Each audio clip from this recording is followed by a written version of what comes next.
Disney Channel. What's this podcast called? Stepsister from Planet Weird. Podcast from Planet Weird. Oh, Luck of the Irish.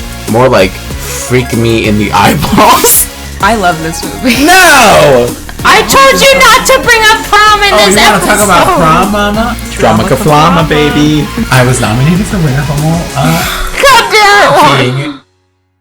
It's a possibility. Hello, everyone. Welcome to your depression. This is everyone's depression era. This is episode 288 of Podcast from Planet Weird, and today we are talking about Twilight, New Moon, or how Bella got her groove back. Again. If you're watching on YouTube for the patrons, Juan is dark. We photoshopped a picture of him on screen, but he will be alive on his video feed because we're recording this over Google Hangout with Natalie. We just got done talking with her because she's the Twilight expert. But yes, so Juan is dark now. He's a still image right now, but he will be alive in a couple minutes. And then maybe I won't be. And then maybe he won't be because tune in. You won't want to touch that dial, kids, because Juan literally throws up mid-episode. And I think that's really fun. Could you imagine if I threw up on camera? You almost did. No, I almost did. If I hadn't been able to stop you, it would have been game over. So listen for that. Place your bets on when it's going to be. Is it going to be 30 minutes in, an hour in? Who knows? And will you be able to hear me gag? Probably. Anyways, follow Natalie. Links are in the descriptions, and she'll say it in the outro, or at the end. But just follow her, and we'll see you at the outro. Enjoy this episode of Twilight, New Moon.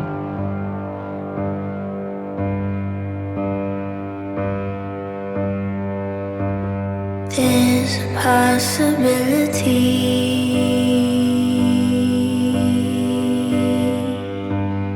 There's a possibility.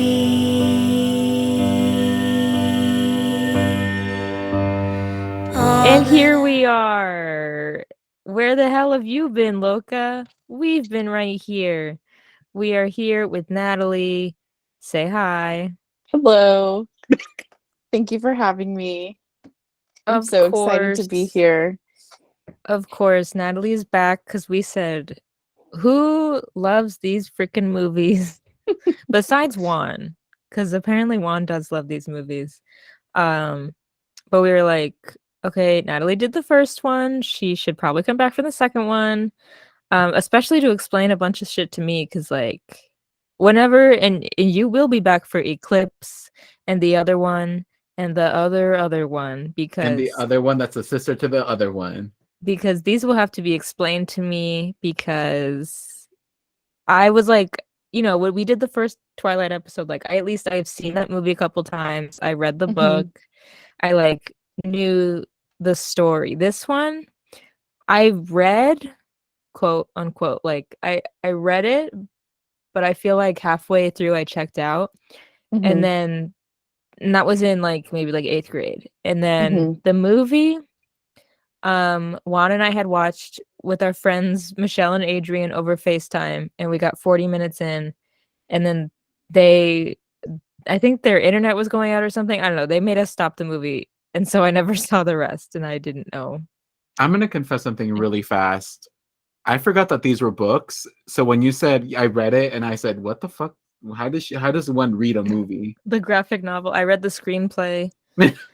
These were books written by Stephanie Meyer, who is a Arizonan. Who do you think she's voting for right now?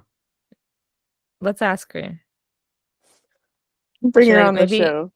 Maybe she has an Instagram. I can DM her and say, "Who'd you vote for?" Can we just ask you real quick? No judgment. I mean, isn't she? We've established she's Mormon, isn't she, or was? One or the other. I think she still is. I think she updates a blog. No, she hasn't updated since August. So she's not really online. Kidnapped. Oh my god, is she Oh, okay? you know what though? But her son is on dating apps. I saw like a TikTok or something where this girl put together that she was talking to the son of Stephanie Meyer. Um, so funny. Does he That ain't live hot here? shit. I want to talk to Michael Myers. That's who I want to date. Does he live in Arizona, or he probably lives out of state, huh? I'm not sure. Juan, go on a dating app. See if he's on Grindr. Oh my god. He's I'll a closeted Mormon on Grindr. I'll catfish him. I'll catfish him. Let me borrow one of your pics. Oh, and one of mine? She doesn't post online. Probably because she knows has we're gonna spew hate at her. She's my gosh. she's scared. Although you would Yeah. think, because has been such a Twilight renaissance that like you think maybe she'd be like, oh, I'm gonna go back online because everyone loves these movies now. But maybe No. she doesn't even know. She might think just everyone still hates them. The only renaissance we have are the fact that Kristen Stewart and the other one, the boy, what's his name? Robert Pattinson? Robert Pattinson have been doing really well for themselves. The boy. They have. Taylor Lautner, on the other hand, ooh, He's ooh. enjoying married domestic Taylor Lautner. life. Yeah. He married that girl named Taylor who changed her name to Lautner. So they're both named Taylor Lautner. I think that's the ugliest thing. Juan, do you really not think we're having a Twilight renaissance? Like people have really come to love these movies, even if it's like in a camp regard. Oh no, 100%. People love Loca. Yeah. They've either been memed or like genuinely it's like, okay, this baseball scene in the first one, pretty So lit. good. Pretty good. Okay, well, let's go ahead and get into New Moon, the second movie. By the way, there's a full moon tonight. Anyone notice? As we're recording. It happenstance. Why aren't we recording this outside together? A full moon just for the episode. Just for the episode. Can you Photoshop? Can you crop? Why don't you recording and then just put a giant full moon in the back? Why don't you put on? Do they not have like Zoom backgrounds on here, like a green screen? No. I feel like they do. With but Google, okay. It's so hard.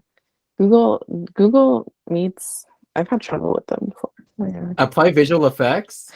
That's probably. I'll Photoshop something. I'll Photoshop us onto the wolf pack's bodies. I'll do that. Disgusting. Okay, so the Twilight Saga, New Moon, commonly referred to as New Moon, is a 2009 American romantic fantasy film based on Stephanie Meyer's 2006 novel New Moon. It's the second film in the Twilight Saga film series and is the sequel to 2008's Twilight. That's quick. 1 year after the other. It The felt movies like are the forever, books. though. It felt like forever. Wow. No, the books. No, I'm not talking about the books. I'm talking about the movies. Who reads? The movie, Well, they because must Twilight have- came out in 2008. But they must have been filming in 2007, right? Yeah. For it to come out in 2008. Or maybe early 2008. I believe once, because I was reading up on this ahead of time, because, there's so much information about this movie, that, like, the weekend it premiered, Melissa Rosenberg, who wrote all the movies, she, like, turned in a draft of the movie of New Moon, like, the weekend of the Twilight premiere. So, like, she was already anticipating that it was going to be made, and Summit, the distributor, they greenlit the sequel in late November 2008 following the early success of Twilight. So they were just like, the girlies are loving this one. It's a go. We're going to be billionaires. They are hot. They are wild and out just for the trailer. We might as well just greenlight the sequels, all of them. They are hot and bothered for this one. For the wolf and that pale guy, let's go. They weren't even anticipating Team Edward or Team Jacob. They had no idea what the hell was about to come their way. Exactly. It launched a whole thing of merch. I think Oh This yeah. is really, I think that's really where they got their merchandise push. But yeah, Yeah, okay, you keep going. Yeah. Ruffles can't Hot exist. Topics were never the same across the country. They Hot even Topics were did like changed forever. the cast would go to like Hot Topics and do like signings and stuff. Hmm. They had this these these cast members didn't want to do that either. They were just like, I just want to like stay home. And they're like, no, you're gonna go to the Hot Topic in Mesa, Arizona, and meet all of these children. And you have Taylor to sign Lautner. everything they give you. I believe Taylor Lautner came to the Mesa Hot Topic. Yeah, because he used to like do shit here, I think, right? Do what? What is there to do here? Isn't he from here? I don't think so. He's from Valencia, which is Oh. by me, actually. He's Mm. from I don't know if I said this last time. Planet Gruel. But I had a friend in middle school whose cousin went to school with him like right before Twilight. And like the only thing that she knew about him, my friend, was that he was very nerdy. And that's the only gossip that we have, What? basically. Yeah. Okay, pretty tame. That's good. I don't know if I mentioned this before, but someone in my high school was like, yeah, I have a friend who did karate against him. Mm. And every time he lost, Taylor Lautner would like throw a fit. Would cry. I bet. He seems like he would have been that kind of kid. He would probably he was probably just so like, because like your friend was probably just like doing it as a hobby. He was like dedicated probably, and he's like, this Yeah, little fucking yeah. dweeb beated me, and he's probably beating Beated. himself up about it. Yeah. Well, yeah. And I mean, at that point, he's still a child actor. So there's probably a lot of pressure on him.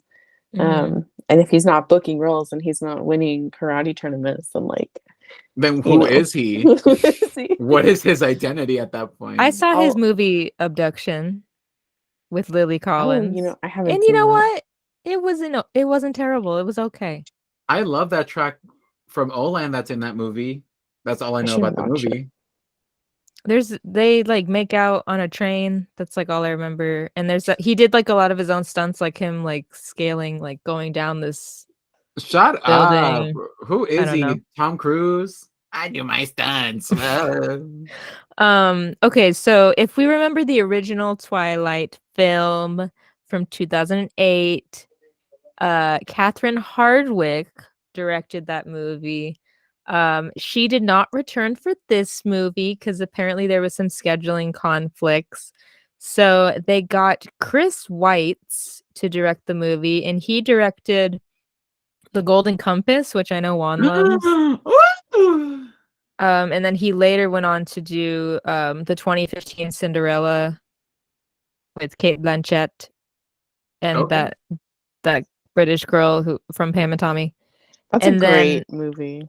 And then he co-wrote Rogue One from A Star Wars. Okay, so But this man has like good credentials. Yeah, he also worked with his brother. They did the American Pie movies, which was the first. When I saw his last name, I was like, did they get the American Pie guy to do New Moon? And it was him, but I guess he also did the Golden Compass, which is why they were like, we could get this guy. So You can tell, like, this movie looks significantly different than the first one. And I think Natalie mentioned it like when we did Twilight the first time, but like the filters are gone.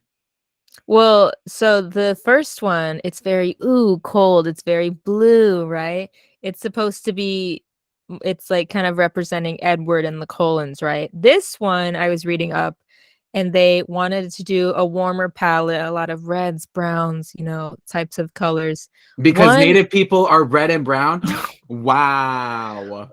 You mean this white man playing Pretending a to be native native person. No, because it's one supposed to be like a wolf, like their fur.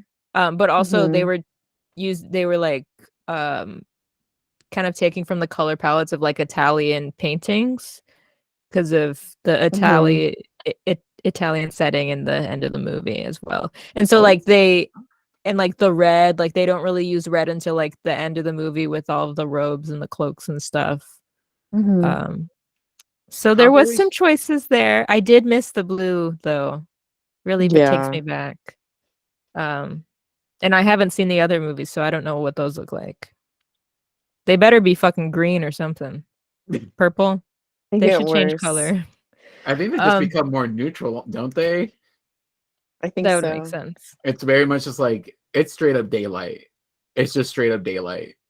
Like middle of 11 a.m. daylight. Well, it is Mhm. interesting because they had the same writer for each of the movies, Melissa Rosenberg. But each movie, except for the two Breaking Dawns, those had the same director. But all of them, other than that, they were different directors. Couldn't keep one. Had to shuffle them around. You can kind of tell. That's interesting. That's interesting. Yeah, I can't remember who directed the third one, but it's just because you think of like the Harry Otters. We Mhm. won't legally say their name. Bleep them out. They had similar directors, like six through the last half of the same director. First ones were like the same, and then you had like Hunger Games where they had that one dude do the first one and then the other guy did the rest. Mhm. Narnia, I have no idea. I think Jesus directed those.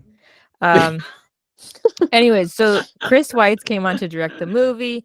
Obviously, we have Kristen Stewart, Robert Pattinson, and Taylor Lautner returning. But I bet you didn't think that we almost had someone else playing Jacob, because they almost had someone else play Jacob. Whomf would have been. Could have been any white man who could pretend to be native. Truly, Who could pass? Oh my gosh. Wait, well, were they really like about to? They thought about bringing in a new actor just to be like, this is a new, like he's more like mature and it's like Mhm. stronger. But then Taylor Lautner ended up bulking up by like 30 pounds of muscle, and then they kept him on. But apparently, and Natalie, you would know of like when they were deciding that, and then when they announced that he'd be returning, fans were like, "Oh, thank God, he's back." Yeah, I remember. I think there was a lot of buzz about him being in Twilight in general, and he had such a small role in the first movie. But people only knew him from like Shark Boy and Lava Girl. But because he was like a teenager, I know that he was being, um, you know, like talked about in magazines as like the next like teen idol. So he was already being prepared for like, to be a star. And it's interesting that like that's the only thing he did was just Jacob for the next couple of years, and like that was it. But And then he vanished. yeah, but there was but there was a lot of buzz about him being really big was the before he was confirmed for New Moon. Yeah, I remember that because like people would go on and on about Jacob, and I guess because they had read the books, and like when I watched the first Twilight, I was like, he was here for 2 seconds, Yeah. and like he's wearing this ugly wig, like His crooked wig. yeah. So I didn't like, I'm like, what is like the hype about Jacob? And then the next one was when he never put on a shirt ever again. So Let me say this. Jacob reminds me of my cousin. Like they look so alike, at least in like my memories of what I remember my cousin looking like. That every time I see him on screen, I'm like, shut up. Just stop talking. So this movie came out November 20th, 2009, a Thanksgiving movie for the whole family. And the budget was $50 million. What do you think the box office was? Juan? 300 million. Well, do you want me to tell you what Twilight's was? Yes. Okay, so Twilight's box office was 407.1 million. Okay, I'm gonna stick with 300, but go up a little bit. 375 million. Okay, no. It went up. It was 709.8 million. Oh Wow. This movie, I can't even say how like it quadrupled or whatever. That's just like exponential growth. 30 million to like 700,000. What did you say? What, Twilight to this one? No, this one. How much did this one make? This one was 709.8 million Yes. from 30 million. No. I I said much? like 400 something, didn't I? 407.1 million. Oh, so it didn't even double its budget. Great. Almost doubled. I don't know where you're getting 30 million, but okay. The budget for this movie. How much this movie The cost to the make? budget for this was 50 million. Oh, okay. Wow. Oh, wow. I don't know numbers. So, but this one ended up being the biggest midnight opening in US history at the time. So it passed Half-Blood Prince. Mm. And then I think it might, because like movies, because normally I'd be like, oh, Marvel probably, wins But everything Marvel now. hasn't done. Yeah, they haven't done midnight showings. So this might still be the midnight record holder, or maybe Breaking Dawn. You really don't think Sleepy Hollow? No. Sleepy What's the other Hollow. one? The last of the Harry Potters. What didn't break The that? Last Mimsy. Yeah. Well, Maybe. But this was the biggest advance ticket seller on Fandango, and it passed Revenge of the Sith. wow. Wow. The girls had the credit cards ready and they bought the tickets. The girls had their dad's credit cards ready. It's so Mhm. true. They said, "I Shout need to buy out to 7 tickets." Fandango. You can get a refund with Fandango. Wow, pro tip. Never pay wise. for a movie again. There we go. Natalie really said it. Fandango will refund your money. Go to the movie, but then say you hated it. You'll get a refund. Yeah, this does say that it had the highest single day domestic gross on an opening day until it was beaten by Deathly Hallows Part 2. There we go. Okay, geez Louise. That stands for fighting. And the movie, much like the first one, got negative reviews, but was well received by fans. There's no like quote on here about Roger Ebert on the Wikipedia, but I did read on IMDb that it was on his most hated list of that year. And it's Oh my like, gosh. why so mean? Can't you just have like a best list and not like a worst? No, dude. People that are critics love knowing what sucks. Like those people, the people that write in IMDb and write that dissertation of going, this film was poorly cinematographed, the coloring was wrong, the CGI was crude. Those bitches, they love a top 10 worst whatever list. Yeah, that's true. So true. So I already talked about how they were thinking about replacing Jacob Black, Taylor Lautner, but they decided to bring him on. Kristen Stewart saying about Lautner's transformation, she said, he's an entirely different person physically. Just in case you wanted to know her thoughts. How old was he at this point? I can try and look that up really quickly. But I want to guess early 20s, like 22. Well, he's only 3 years older than us. What? He's if I born was in 12, he 92. was like. Well, I'm saying for 90. He's born in 92. He was 17. Yikes, my guy. Oh my No, gosh. he was not. A 17-year-old cannot look like that. Naturally. He was 17 in the first film. So he was like 18, 19 in New Moon. That would check out. Sense. And Robert Pattinson was born in 86. So he would have been. Robert Pattinson was born in 86. I know, right? Robert Old Pattinson was ass. 34. He was 6. Okay, so Taylor Lautner was 16 when he was in Twilight. So 16, 17. So he was like 18, 19 in New Moon. Oh my gosh. Imagine the pressure. All these tween girls were clamoring. Gosh, and like, oh my gosh, that makes me feel weird because his body's like so bulky, and you're 17, 18, like you still have the body of a kid, like you're just a kid, you know. Here's the thing. I say that isn't possible, but I worked at a school predominantly like, fairly well off financially and Caucasian. And some of those football players look like they have been taking whey protein and maybe a little bit of steroids for the past 3 years. Yeah. Yeah. They were on growth hormones. Some of these kids are crazy looking. You either look like a child or a full-blown ass man. Oh my god. Well, and I really feel like it was like this and like Magic Mike were like the start of like this like sexualization of like men on screen. And like Like imagine being like, well, I guess you were a teen boy, Juan, of like seeing like Channing Tatum or like Taylor Lautner shirtless and being like, oh, am I supposed to Samantha. look like that? No, and that really was the thing. It wasn't like, "Ooh, I want that." It was more like, "Is that? Am I supposed to be? Is that what I'm supposed? Is that me? Is that what's supposed to be me? Or am I just a fat kid from? Am I the goalie in every fucking sports movie? The fat goalie." Yeah, the Goldberg. But you know who they did end up replacing, not New Moon, but later on, as we know, was Victoria. Mhm. And I I've get always wondered why. It just says because of like scheduling conflicts. But I'm like, damn, that girl really missed out. yeah. I Bryce Dallas remember. Howard, like nepotism baby, she didn't need this role. Ugh. I She feel like oh go ahead. no go. I just feel like that role is not even important. Like no like in the Victoria?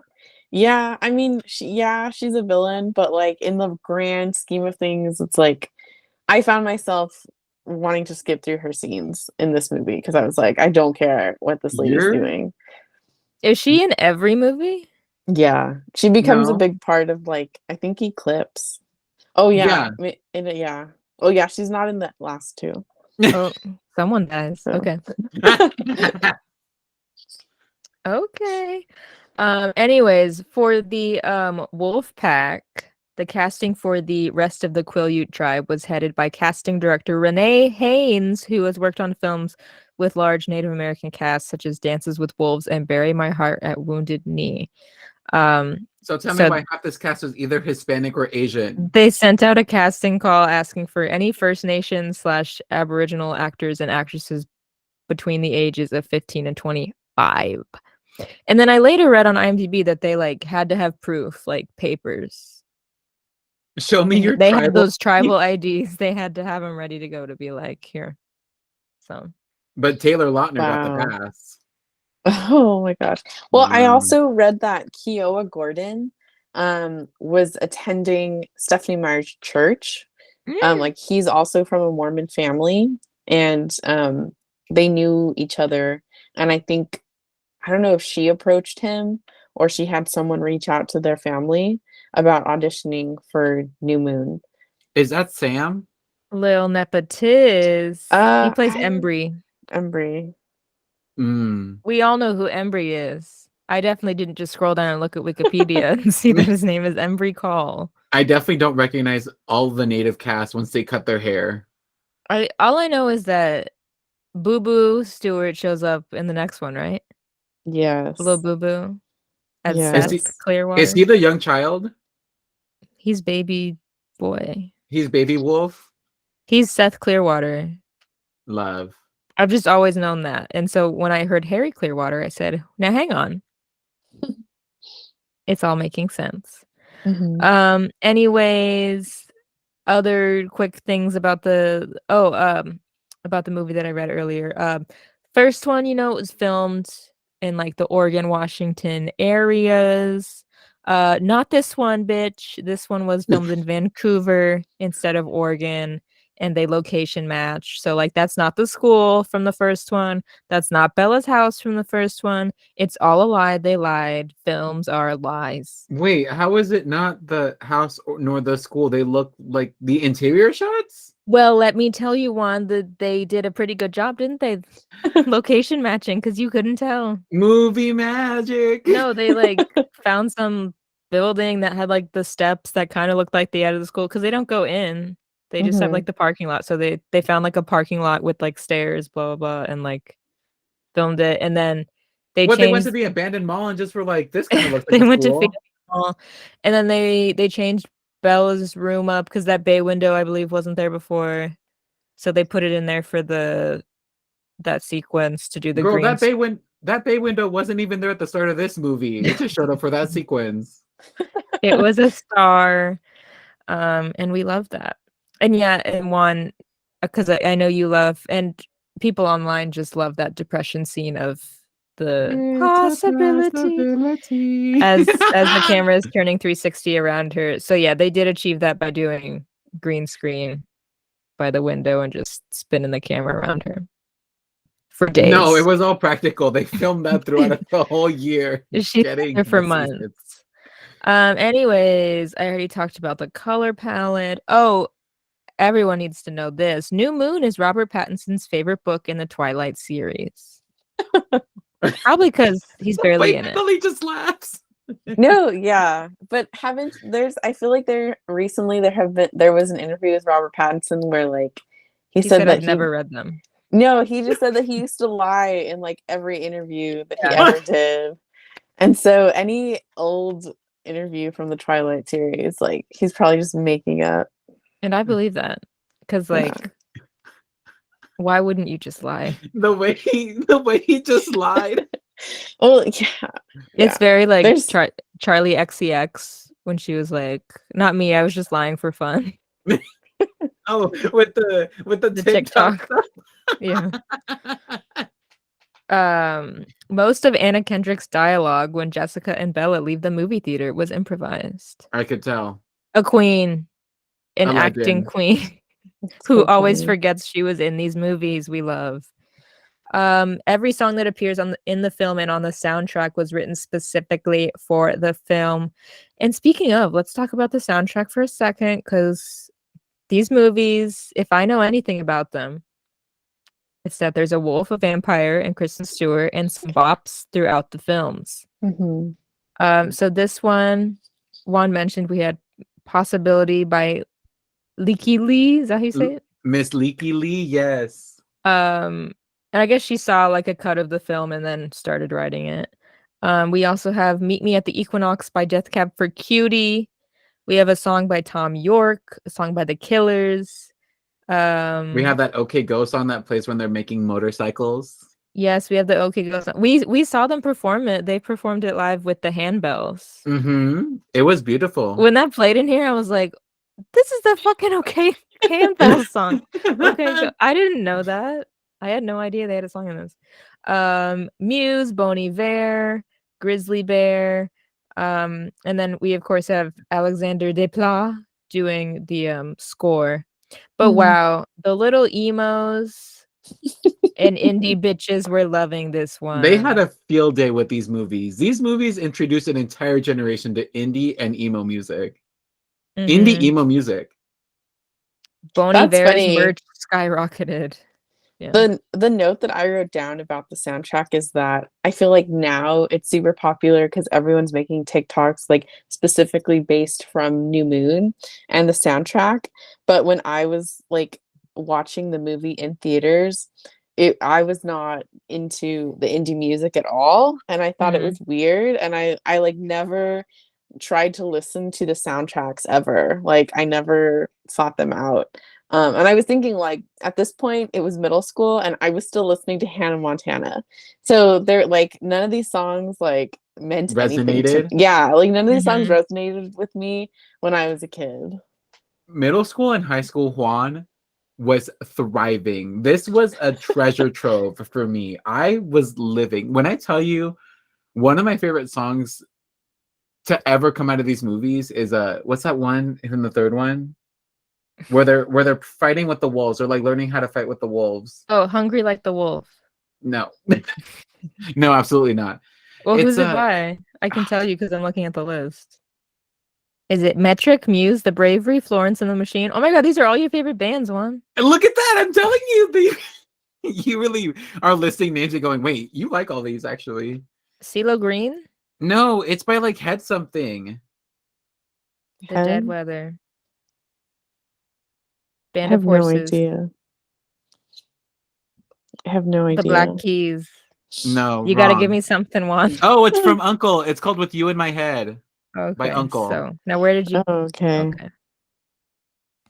Yeah, I definitely prefer the first because you know me being like a little like emo pop punk kid. Like that one had like Supermassive Black Hole, had Paramore, Linkin Park.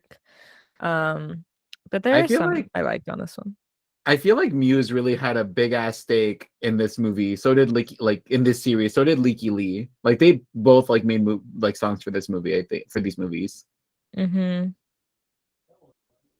mean, good for them. And then Yeah, Neutron Star Muse Collision. was Muse on everyone. Yes, Muse was in every one of these fucking movies. Okay, Bruno Mars. Yeah, Okay. he That sang during. was The tide is turning here. In the film, Harry Clearwater's heart attack, spoiler alert, is triggered by an encounter with Victoria. This differs from the books, specifically the official illustrated guide, where his heart attack is triggered by seeing his daughter Leah transform into a werewolf, since it was believed that only men could do so. Stephanie Meyer loves feminism. She said only men can be wolves. so And then true.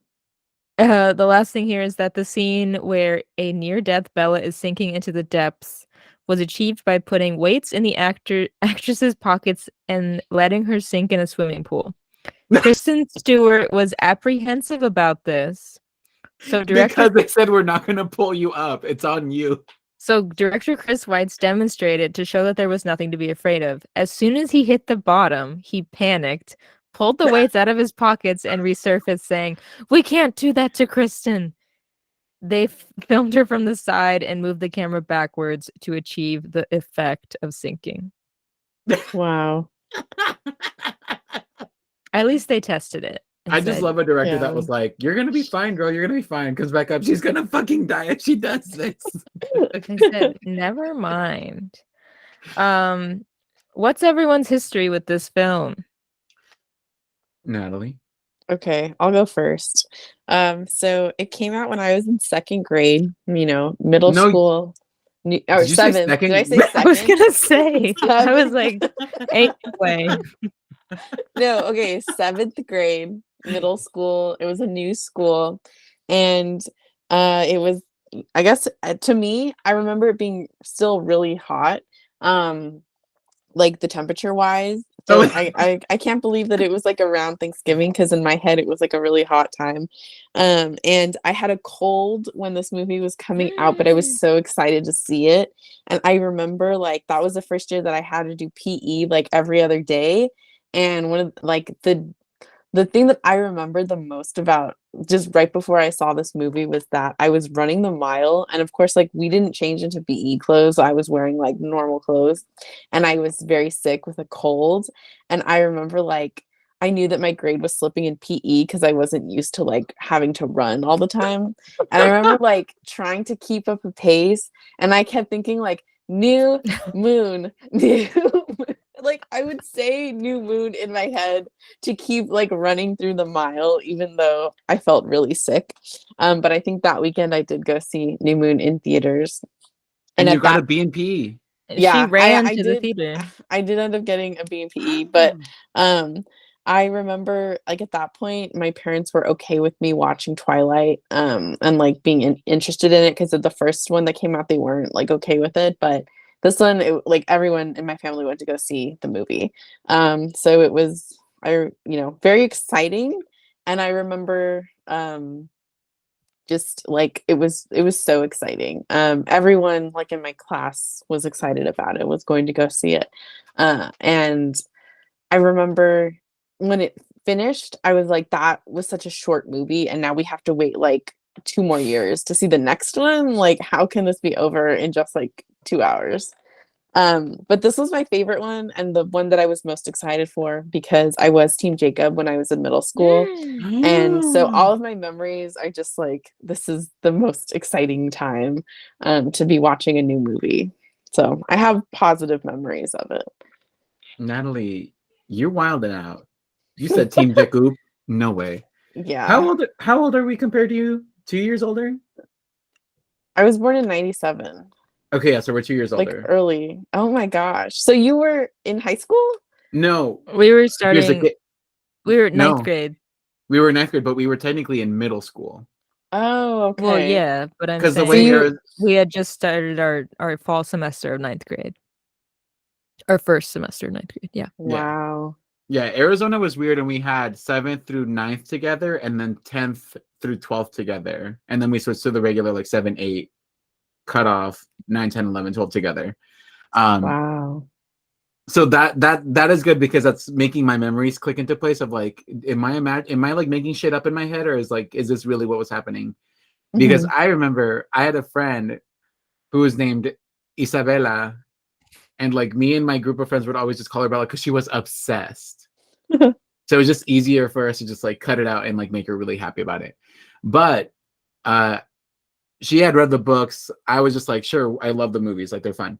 Um but I remember we were taking English, and we had to read a book and then like do like a presentation about it. And she was like, can you draw me a wolf but with a diamond on the back? Because isn't that what is on the back of the in the book? Isn't on the back of the dream catcher like there's a little wolf pendant, but then on the back of it there's like a little jewel or a gemstone? Mhm. Yeah. Yeah, so I had to draw like all of that for her, and I was like, is this what's happening in this movie? Did she pay you? No. Call Bella Middle school me said I'll do it for free, but that's pretty for much just my memories exposure. of it. It's like, yeah, you can get the A in the class, but you have to tell the teacher afterwards that I did the drawings. You can't tell her that you did them.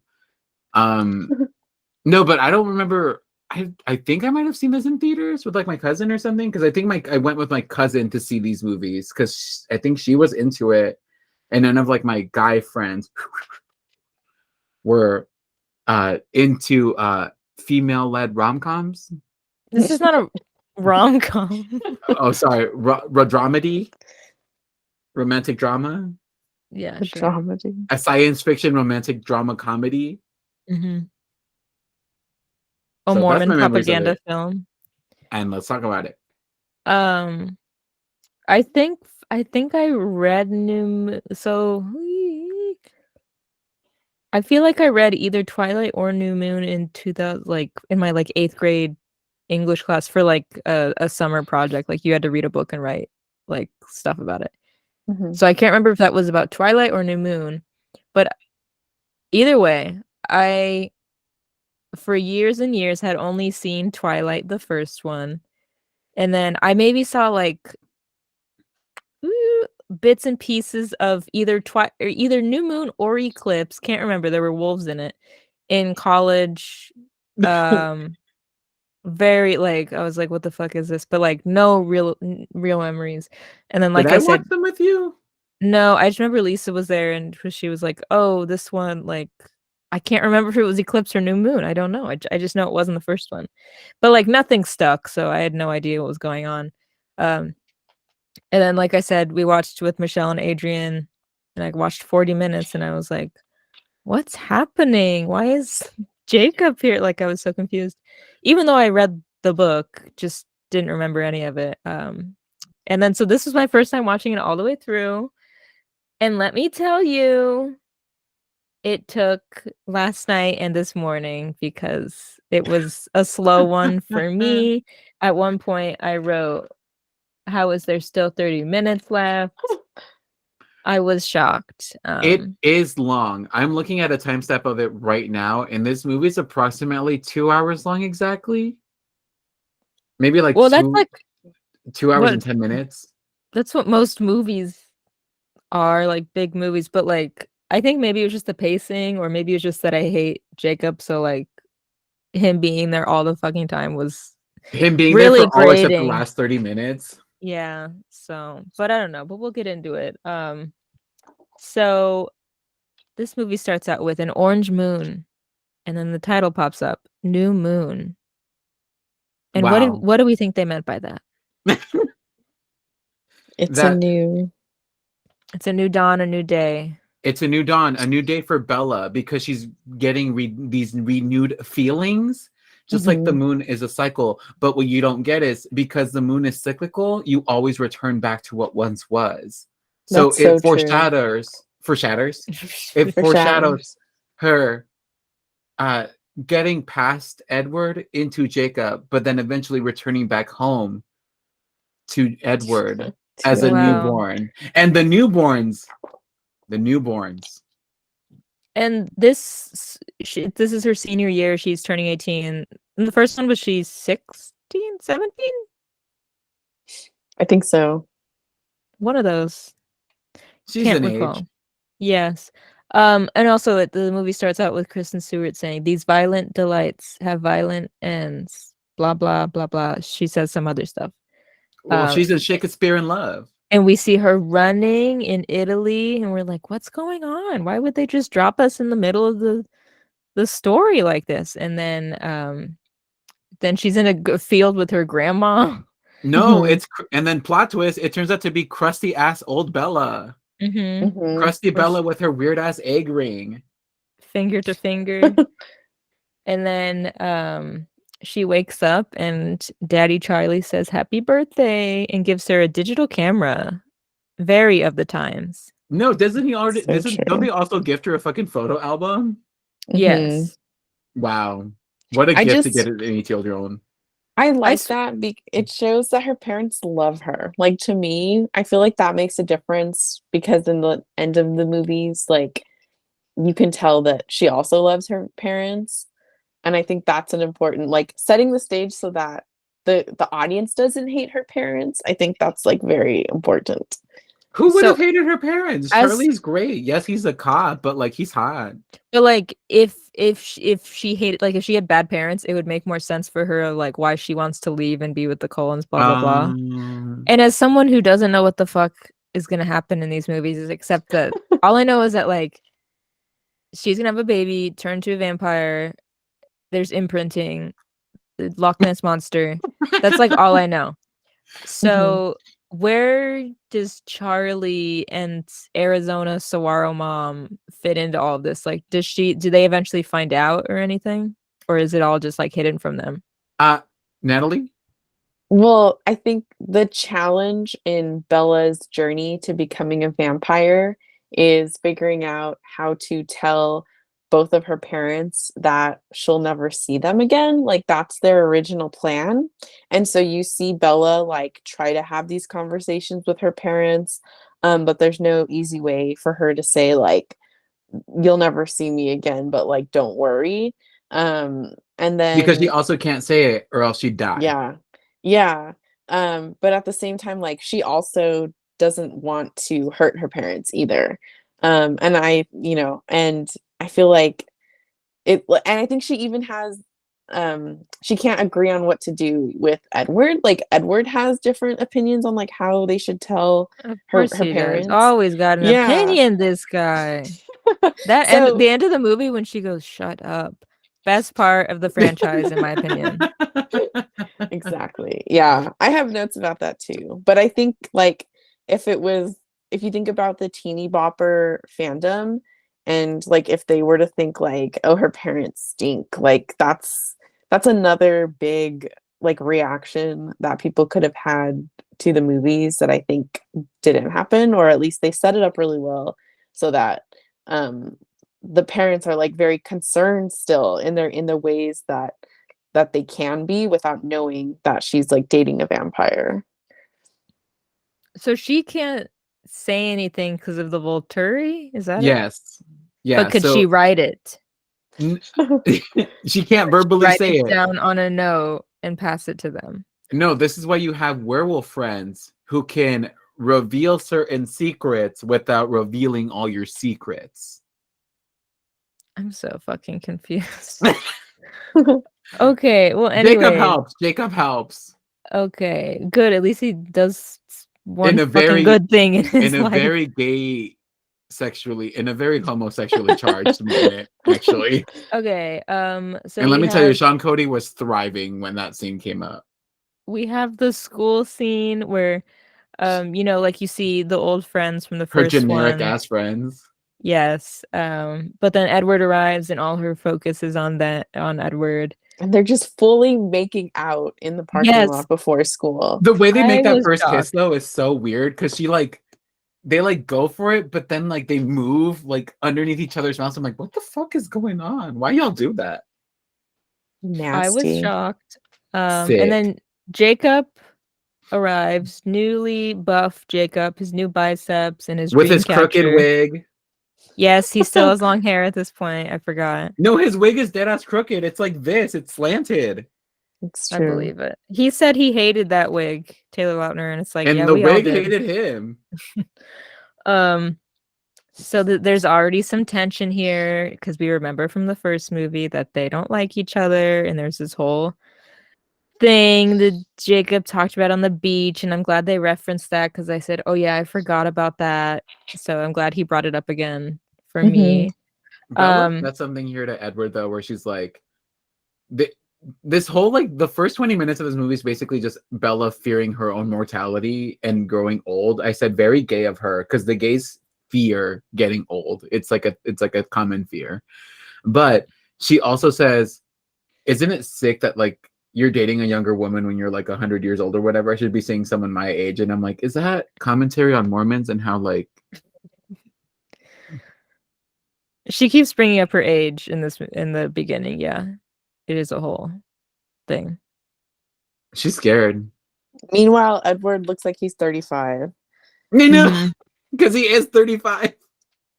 No, Robert Pattinson's he's 36 now. I checked. Okay, so he was So back 25. then, yeah, 20 something. He's 4 years older than Kristen Stewart. So Could have been worse. Alice's extra fucking ass when she parkours, Yeah, when jumping she over jumps the over stairs. stairwell. No one And saw. she never worked again after these movies. Ashley now- Greene dated Joe Jonas, and then that was it. She has a Twilight podcast, but I've never listened to it. She Natalie, would we need you to listen to it before the third installment and report back. and steal Okay. all of the behind the scenes secrets that they say. Okay. I remember she was in this one movie. I think it was called Skateland. It was this like roller skating movie. I just remember like back when Redbox was like the thing. I'd be like, oh, like what should I get? And I saw on Redbox, like on their website, that there was this movie, and I watched the trailer, and like I really liked Adventureland, starring Kristen Stewart, and it seemed like that, but just like at a skate rink. And I was like, I ended up not watching it, so Oh, Can't even I report was back, hoping you but- would say it would be okay. no, I can't even report back. It was probably fine, but that is another movie that I know she did. But other than that, I just know her from dating Joe Jonas for a brief moment in time. Word. But yeah, she's like, I like Alice, but God, like if she was my friend, I'd be like, no, you fucking did not just jump over the fucking stairs like that. Doing like a side cartwheel.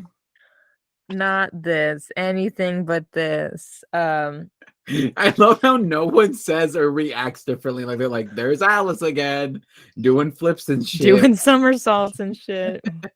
Classic Oh my Alice. gosh. And then we have so the whole thing in class. I guess we do see a little bit of the inside of the school. But he wouldn't even know that it wasn't the same one. They're watching Romeo and Juliet in class. Not the cool one. Not the Not the one with the guns. and not even the one that with the guy that looks like Zac Efron, I think. Mm-mm. I don't know. It looked like some old ass one. But no, go ahead. They got the TV right. That really boxy, like Oh yeah. I was thinking about how now I watch a movie like when it's right in front of my face. Like I will watch a movie on my iPad right in front of my face, but like I can't imagine being at the back of a classroom and like having to like look really far to watch a movie On this a- crusty ass box TV. Yeah, those box ones where it would bubble out. Yeah. Like you could see every fucking square. Those would like hurt your eyes. Because I would watch those up close sometimes, like at home, and I'd be like, this is hurting me. I used to put a Mhm. magnet up to it and watch it all go green. One time I almost fucked up our family TV because I put a magnet like dead ass in the center of the TV. Oh my gosh. But it's it's like every sitcom episode where they're like, we're gonna talk about the telltale heart, and then the episode's about this kid feeling guilty. It's like, okay, this movie's gonna be about these two lovers Killing and, like, themselves. Mhm. fucking up everything around them. Yeah, and then of course that's what they're discussing in class. And Edward is just a fucking thespian. Well, Literally everyone in the class when he recites that thing, they're like, I assume it's because he's read it so many times, right? Or seen it. Because Yeah. he's fucking 'cause he's a an million old years fucker. old. Yeah. But we have I just wrote scene of Edward romanticizing suicide. That's Mhm. this. Mentioning well, this is like when he first mentions the Volturi and like the flashback of like Carlisle and everything. But Because This he was wants to weird. die. Because he wishes he could die. Mm-hmm. That's so weird. Like Mhm. being like, there's people that like want immortality, and then there's someone that's like, I wish death would come and get me right now. Yeah. All because This he wants a soul. This was a lot for 12-year-olds to fucking watch. They walked away from this thinking dying is cool and I should get married at age 17 or whatever, 19. And if my lover leaves me, I'll just kill myself. And I should be dating older men. I mean, that's so Um, true. so true, Queen. Date older man.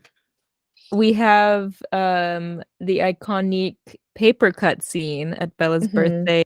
Which looks Gathering. fancy. The Cullens really know how to set a mood. Mm-hmm. Yeah, we have to talk about this party. This is a party with her boyfriend's like extended family. Her parents aren't there. Like her family's not there. Her friends aren't there either. It's And then just Emmett the family. This has like a is- perm. Emmett has a perm. The curly like yellow hair. I'm just gonna say it. This is Scientology. She has been like excommunicated from her family and friends. They are suppressive people. I haven't seen the rest, but it sounds like she can't communicate with them. She's part of the Sea Org. Call Leah Remini because we got to get her out of there. Oh my god. I think my main point from this whole movie is that like this is the only time where Bella is her own person and she's fighting back against Edward, like telling her how to feel and what to do. And this movie is all about like her versus the Cullens, like in trying to establish her own personality. And I mean, and it starts like at the birthday party, basically. That's true. I like that. You might be turning around this whole movie for me. Stay tuned, everyone. I have Natalie- notes. Yeah. I Natalie have wrote a notes. fucking dissertation about these movies. Well, because I never ready. thought about it that way. But like, yeah, because I mean, I haven't seen the rest, but like, yeah, she's just what connected to them for life, and like, what I don't understand. So you guys explained to me in the first one, like, she's special or something. Like, why Yeah. her? Like, Okay. So I don't. this, yeah, Why? I have. Okay. So this is my note. It's something that comes up later in the movie when Laurent shows up and talks about how he's surprised that the Cullens would leave Edward's mate all alone. And so I have questions about the way that they use that term if Edward is like gone, but we'll get to that later. Oh, interesting. I'm learning. And then I'll explain it. Yeah. Natalie, can you just have a class? I'm gonna contact Arizona State At University. UCLA. Okay, this scene where she's getting bandaged up by Carlisle. Okay, wait. Before okay, these are my points before. Oh, go ahead about the birthday. Okay, so Rosalie's crest, like it's weird how all of them wear the family crest because I feel like if you're a royal in 2022, like your coat of arms or whatever it's called, like you put that on your stationery, your legal documents, whatever you send out in communications. But like the Cullens are wearing it like on their body, Like and Juicy Rosalie's Couture. yeah, and Rosalie's is like this huge crest necklace, and it looks so weird. It's just this clunky piece of fucking costume. Yeah, jewelry. She's selling those on it's so- Etsy. It's so ugly. My And favorite then- ones were always the leather bands that the boys Oh, would yeah. wear. Yeah, Or I wonder how do they get those? Like, do they order them and like fix them onto From a their leather clothing? maker. Mama, they have Italian resources. They're getting authentic leather, authentic silver. I wonder if Summit Entertainment sold those, like the necklaces and the little. They leather did. They did. They You can buy did. them at Hot Topic. I wanted one. Yeah. One's like, I have 6. I have And all I of think them. it's funny. People buy Bella's birthday party dress. There's people who own like the ones that were made. I think they were just taken from like a design, like a normal dress distributor, but like people own them, which I think is funny. But yeah, okay. So the scene where Oh, also said, yeah, Carlisle's accent is like going in and out. And I couldn't remember if he talked in like a British accent in the first movie. I don't think so. Because in No. the first movie, when he like swings open the door and he starts talking to Bella, it sounds pretty like American. And in this one, he's got like a weird like British accent that's like going in and out. He was Um, trying something. Is he British yeah. for real, or is he American? No, he's No. American. But Oop. this scene where she's getting the glass taken out of her arm, the way that they're holding each other is so weird. It Oh. is so okay. Yes. Well, first, I guess I didn't even mention that. Like, so the whole thing is she gets a paper cut, and then Jasper has to be like held back. if Yeah, he's but gonna, like, attack Edward. her. And even Alice is like, No. So what happens is she gets the dumbest paper cut I've ever seen. Like Yeah. for real. Like literally, it's wrapping paper. She just fucking slices her whole hand open. And then Edward, in mid panic, launches her like fully. Yeah. he pushes her. He throws her up against that wall, and at first, this is what sets Alice off, because at first it's just Jasper because the drop of blood, but then she gets that gash on her shoulder, and that's when Alice is like, you know what, I'm out. I cannot.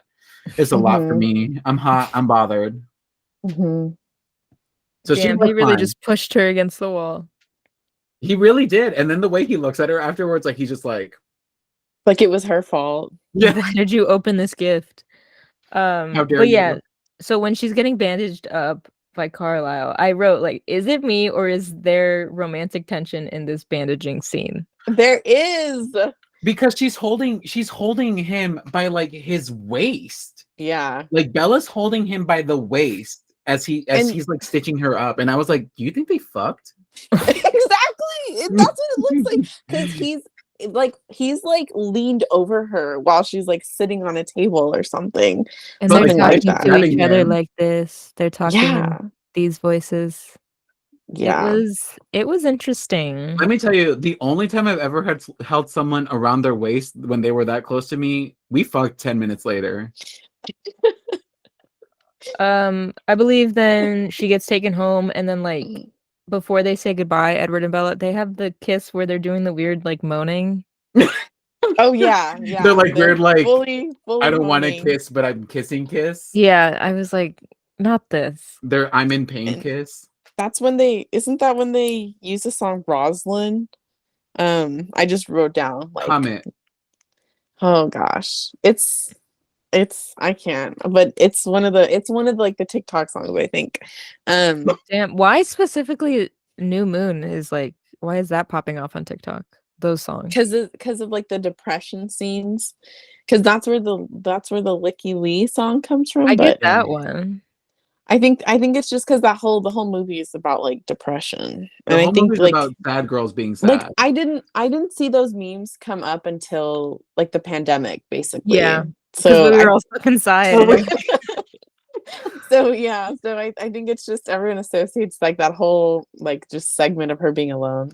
Yeah, like I Um, had never seen this movie prior to the Panini, and then all of a sudden that was all over Twitter, and I was like, what the hell? Can I play Why Roslyn can't really Sitting fast? inside. Yeah, go ahead.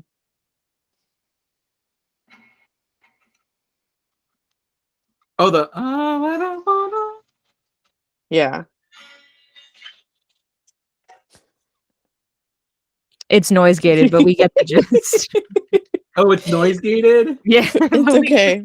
God damn it. It's okay. We could hear like every Um, other guitar strum. It's fine. Yes, so Okay. Roslyn is playing after this scene, because after they kiss, he basically is like, he's telling Bella how to feel right here, and like how like Yes.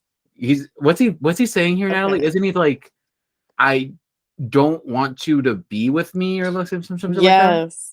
So he says like we shouldn't be together, something like that. I should have like written the quote down, but he says like I don't want you around. I'm like I don't want to be around you. And he says like you'll never see me again, and it'll be as if I don't exist. And he just straight up dumps her.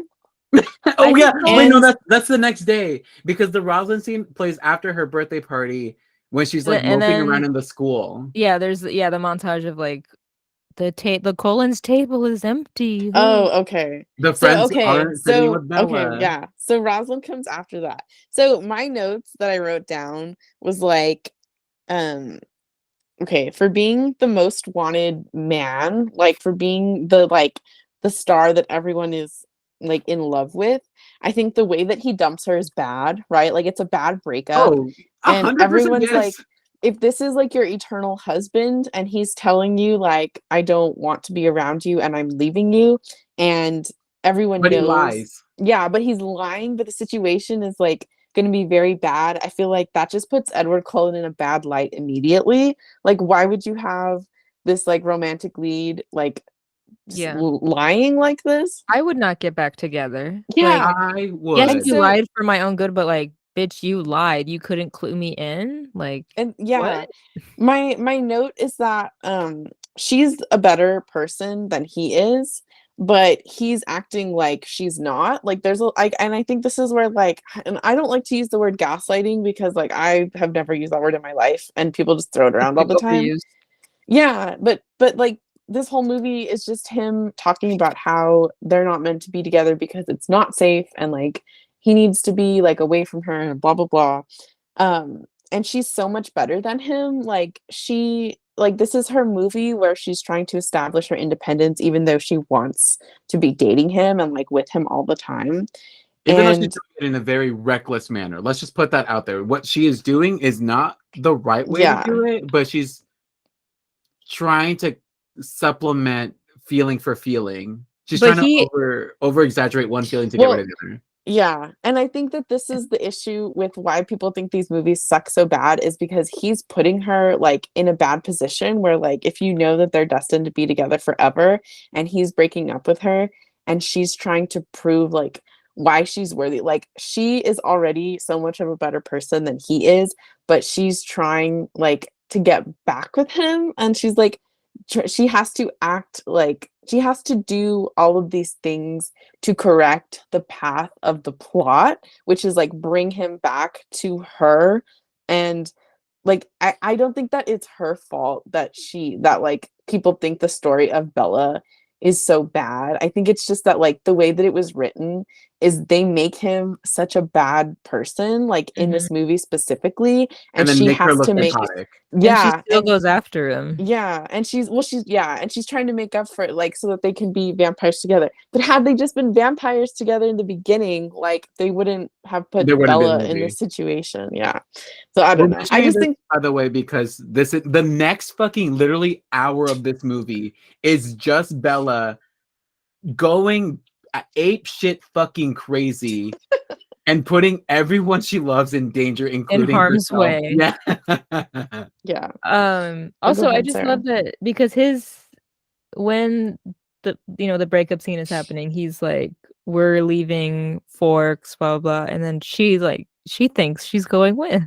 The way she goes, when you say we, you Well, don't she's like, mean me. I gotta figure out what to tell Charlie. Like, she really thought she was going with. I have to That's true. laugh. Yeah. That's so shitty though. Like imagine being with someone and then they're just being like, yeah, we're gonna move. Not you, not Charlie, not the rest of the state. Everyone in this room is gonna move, not you, Bella. And then that was it. Yeah, like Edward sucks. And then I also just don't like Jacob. Like, although she wouldn't have even been like hanging out with him and all of If this it shit wasn't for Edward if it leaving. wasn't for Edward. He just sucks. So the whole like Edward Jacob debate. I've always been an Alice person, even though she fucking does parkour on the fucking stairs. It's Anyways, like choosing between like a boyfriend who is emotionally abusive and a boyfriend who is an incel and is just yeah, trying to get with you at any point. Like it's like Jacob, which one do you pick? like I didn't write this down, but I was thinking it the whole time. Like Jacob is the ultimate like, where's my hug Yeah. guy? Like that's him. And I have like a couple letterbox reviews later that I want to read, but I do remember one said that one was like, I'm team Edward because Jacob's giving like Redditor like vibes. And it's like true. He's giving 4chan man. Yeah. Oh my gosh. But before Bella gets to her friendship with Jacob, we have the scene of her crying in the woods. When she Mhm. just collapses and sleeps there, and then then the search party and it's Sam just bringing her out Mm-hmm. shirtless. Like no one's asking like Sam, it's the middle of the night. We live in Washington. Why are you shirtless in the woods? Mhm. And then depression era activated. And it became a meme. And then it became a meme. The rest is She, history. she inspired a generation of COVID people. She did. Possibility. 3 That's what months it go felt by. like. October, November, December. We are living in Bella's depression era right now. The fact that Charlie's just looking at her from afar, like, what the fuck is going on? Him raking the leaves. Him, like holding her when she's just fucking. The way she does that little Screaming. scream crying, yeah, in the night was just. I'm like, oh my god. There's there's a the thing that I remember from the books is that there's a chapter where she talks about like she's driving home and she's like in her depression and she feels like her body is about to tear in half, like down the middle. And so when she's driving, she puts her hand like under her butt and she tries to like hold her legs together or like her like try to hold her butt together because she's Her like, ass. yeah, like it's a She's whole trying to clamp chapter. her ass together. She's like convinced that she's going to like tear down the middle, and so she's like driving, like holding her legs together. And I just From remember like, yeah, from the like in crack half. out. she's gonna split from the crack upwards. Yeah, and so Interesting. I remember like I remember reading that as a kid and being like, wow, like I don't want to know what that feels like. You're But like, wow, I Okay. hope I never get depressed because my ass will fall off. My ass will tear me in two. I will say, I've been there, and Bella Sweetie, I get it. And Bella Sweetie, I get it. I get that feeling of being torn in half from your asshole to your mouth I've from depression. I've been in depression era many times, but like I've never had that feeling for You've never driven at 3 a.m. while depressed. Let me tell you that then. no, but I've never felt like my heart was gonna fall out of my ass or whatever Stephanie Meyer was writing. I don't know what she I was don't writing know. there. It's called Um, Heartbreak Mary.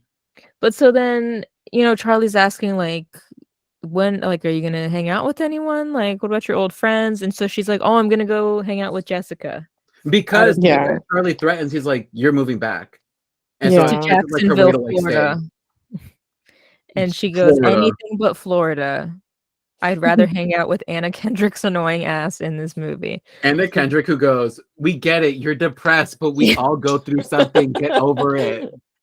Best Oh my improvised line. god, horrible. She's great in this because this is really the only time we see her, but her just being like, I mean, it's not like we've hung out in months. Just like the brutal honesty of her. I love it. It's it's giving like Lily in Princess Diaries when Princess Diaries. I thought you got over that about her dad dying. Yeah. Anyways, we have the Edward apparition for the first time. with Mhm. the rebel bike riders, because she's a rebel girl Yes. now. And let me tell you something, even though these bikers are assholes and douchebags, boy howdy is the one that she gets on that motorcycle with so hot. Okay. Anyways, I think it's so funny how Anna Kendrick's character is like after she gets off the bike, she's like, you don't have to get on some random loser's motorcycle. And then it like cuts to Jacob. Like it like cuts to the scene. It's like, oh, is Jacob also a loser on a the motorcycle? editor hated Taylor Lautner. Whoever He cut said, this I movie. wanted you gone. How dare you gain 30 pounds of muscle?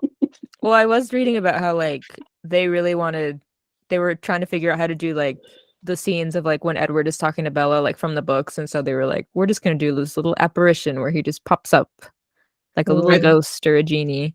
I think it's great. I mean, it doesn't make sense with the powers that he has. Because I kind of It's forget. just Bella hallucinating. You said it's like- great. It just makes no sense, but I love it. Well, because Bella's hallucinating, but wait, is she hallucinating? I always thought it was Edward, like actually. I mean, communicating with yeah, her. but if you look at it a different way, like she's so depressed that she's like seeing him. Yeah, she doesn't really know. Yeah. Interesting. Okay. Also, can we talk about how throughout this movie she's been emailing nobody? Yeah. Male or demons? The way she's so desperate to talk to Edward that she's emailing. She's emailing Alice, but then she's getting male or demons back. It's like she's just doing a journal at this point. Like, honey, you don't need to hit send. Like, it's not going anywhere. Just put it on your Tumblr and put it on Just mute. put it on, like on your Tumblr, like we all did. Come on.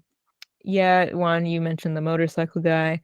And then we said, it transitions into Jacob and the motorcycle stuff. So this is when And Bella, the iconic of course, Bella, where the hell have you been, Loca? and she just goes, like not answering. She's like, I brought you some old bikes. Be careful, they're heavy. Like Paper. sidestepping. Paper. And you know what? They did that with cranes and wires. He did not lift that bike by himself. Wait, did they really use cranes and wire? Yes, they did. Taylor Oh. Lautner did not actually lift that whole ass bike. I was hoping that it was like by made out of himself. foam. That's like, what when I they was were like, hoping. "Is It it was like a chocolate?" cardboard. They just painted it really good or something, but no. And then so she brings him some old motorcycles to fix. And then when they're in there and like his wolf pack shows up and she like gets a little scared for a second because she hears people, and he goes, "It's just my boys. Hate him. It's just my dogs. Circle up my dogs." Later on, we hear him talking about Sam and his cult as they are cliff diving because she thought she had to call 911. She thought she had witnessed a full ass homicide. She was Shorty call 911. Indigenous on She was indigenous Shorty. homicide. She thought people were dying. I have parents asking, "Did someone get shot?" That was Bella. So he's explaining like, "Oh, they do this. It's a rush. Blah blah blah." Sam goes, has "Oh." his little minions. Yeah, she's into it. She says, "Interesting." I might have to try that out a little later in the movie. That's like that's a totally wait. You just skipped from one part to the other. Oh, we did. And let's recall that this movie was a lot for me to answer. Sarah does this, Okay, by the way, wait. Natalie. So Sarah he- does this to me all the time. You see what I have to deal with. No, I mean that's a good and I think that's an important scene for me because I wrote some notes there too. But when they're fixing up the bikes, right? They meet the other Wolfpack members. They make a joke like, "Oh, like is Bella your girlfriend?"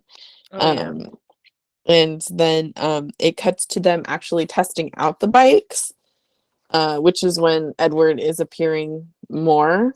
Oh, is this when he takes off his shirt like for no reason whatsoever? Let's talk about this. So this is the scene that everyone was like, this is the most like paused scene, New Moon. But I think he probably practiced like ways to take off his shirt because if you look at it, like he's like it's like He's there's, like flexing points, as he does it. Yeah, there's points to the way that he takes off his shirt. There's I think they choreographed like you're gonna move your arms this way, and then you're gonna move your arms this way, and you're gonna end with your arms up here so that we can see like all your muscles flex. So we can see your Probably. fucking pits. Okay, homie. wait. This is a good time for me to ask because I've never talked to anyone about this. This might just be because I'm not like flexible enough, but like when in movies and shows when people take off their shirts like crossed arms and do that, I can't do that. Okay, let's try it. Like I have to do arms. yeah, like like this. Yeah, like that. I can't take off my shirt like that. I have to do like arm out of a sleeve, other arm out, like and I don't know if it's everyone or just me. I'm gonna be for real. I didn't think I was gonna be able to do that. It's just movie magic. Like I think I could Like when you guys like sweater. yeah, like if you guys like take off a shirt or a sweater, do you do cross arms like that or like how do you take No, it off? I go No. like this. Okay, yeah. Like this, and then I go like this. So why in Yeah. movies is everyone just doing cross arms? Or I do this It's thing. I go just- like here first and then just pull it all off. It's just supposed to be like Sexy. I don't know. Yeah, romantic. Wow. all Well, that it's just stuff. not realistic. It looks uncomfortable to me. Okay. That's not how the people are taking off their shirts. Okay. So then she falls off the bike, and I think what's so stupid is that he has to get on his bike to go catch up with her. And so like it shows it shows him like riding his bike to where she is, because I guess running he would not get there in time, even though it's not even that far. It's literally just down the street. It's maybe like 10 yards away. Yeah, and then she's bleeding from her forehead. Um, I wrote I down vaguely like, remember this. Yes. okay, so she says, You don't so he remember this takes scene at off his all? shirt. Yeah, he takes off his shirt, and she's like bleeding from her forehead, and she's like, "You're sort of beautiful," and she's Yes, like, I do. "Okay," and and he's like eating it up, and he's, He ate that. yeah. So, okay, my thing here is that this is the one of two instances in this whole movie where like she is injured. She has a concussion, like she busted open her head and she's bleeding. And Jacob is like, "Well, we're both human. Like, it's fine. I'm not going to kill you because you're bleeding."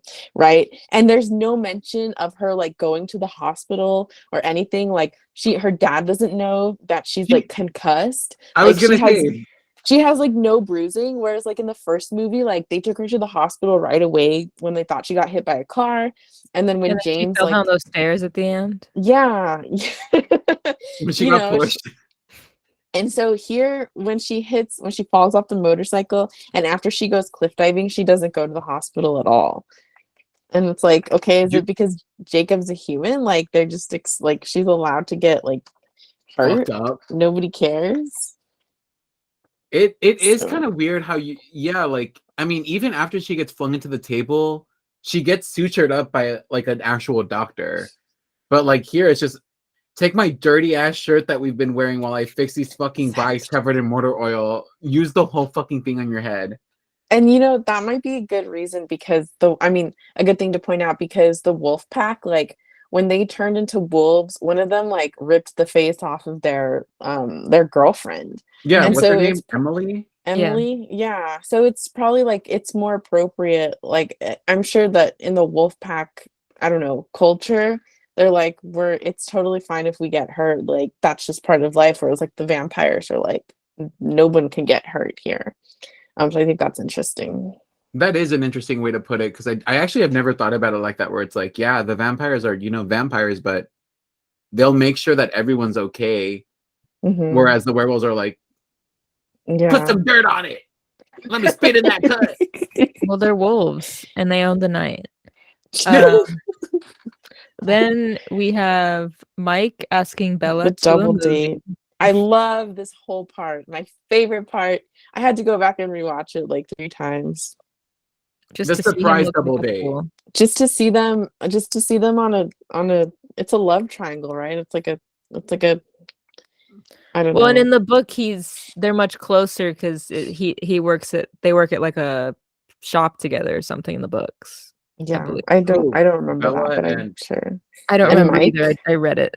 Mike and I read it today. who No, was that? okay, so It was saying like her and Mike both work at like a sports store, and they're much closer in the book. Like he would have, if they followed the book more, he would have had more screen time. But Okay, because I wrote down, I'm like, this white man literally could have not moved in at a more aggressive pace. Literally has not sat at this lunch table for months, and then he goes, so what are you doing Friday night? How about a movie? Curls hair. and what's the movie called? Face Punch. yeah. Love. Oh yeah. Yeah. Love that. So yeah, he asked her to the movie, and then she invites everyone, as she would. And everyone being Jacob. And Oh only no, she Jacob does invite shows up. everyone. Yeah. She invites everyone at the table, yeah, and then it ends up just being Mike, Jacob, and her. And then yeah, it's the love triangle. Well, you think it's because Mike was like, hey, can you guys not show up? I really wanted this to be me and Maybe. be. And he didn't know Jacob was coming. Yeah, that's true.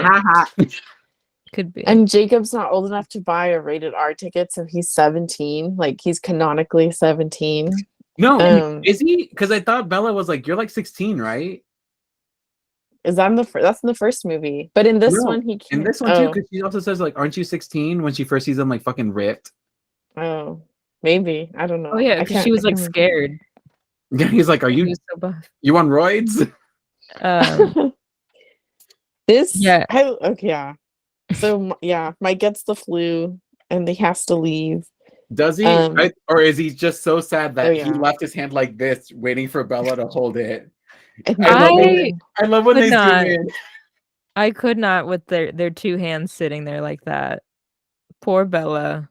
Bella looking down at the arm like, mm-mm, mm-mm, Like, I'll put no. my hands in my pockets. Yeah. And then yeah, Jacob later being like, "What? I can't hold your hand again. yeah, this There's my scene is hug." crazy. Like this That was the dialogue, I had to like watch it over and over because I wanted to catch what they were saying.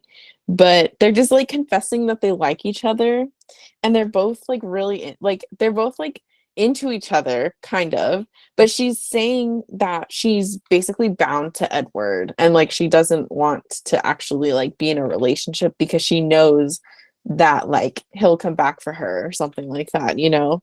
it's like And that, like, yeah, my ex broke up with me, but I know we're gonna get back together. Like, I know we're gonna get back together.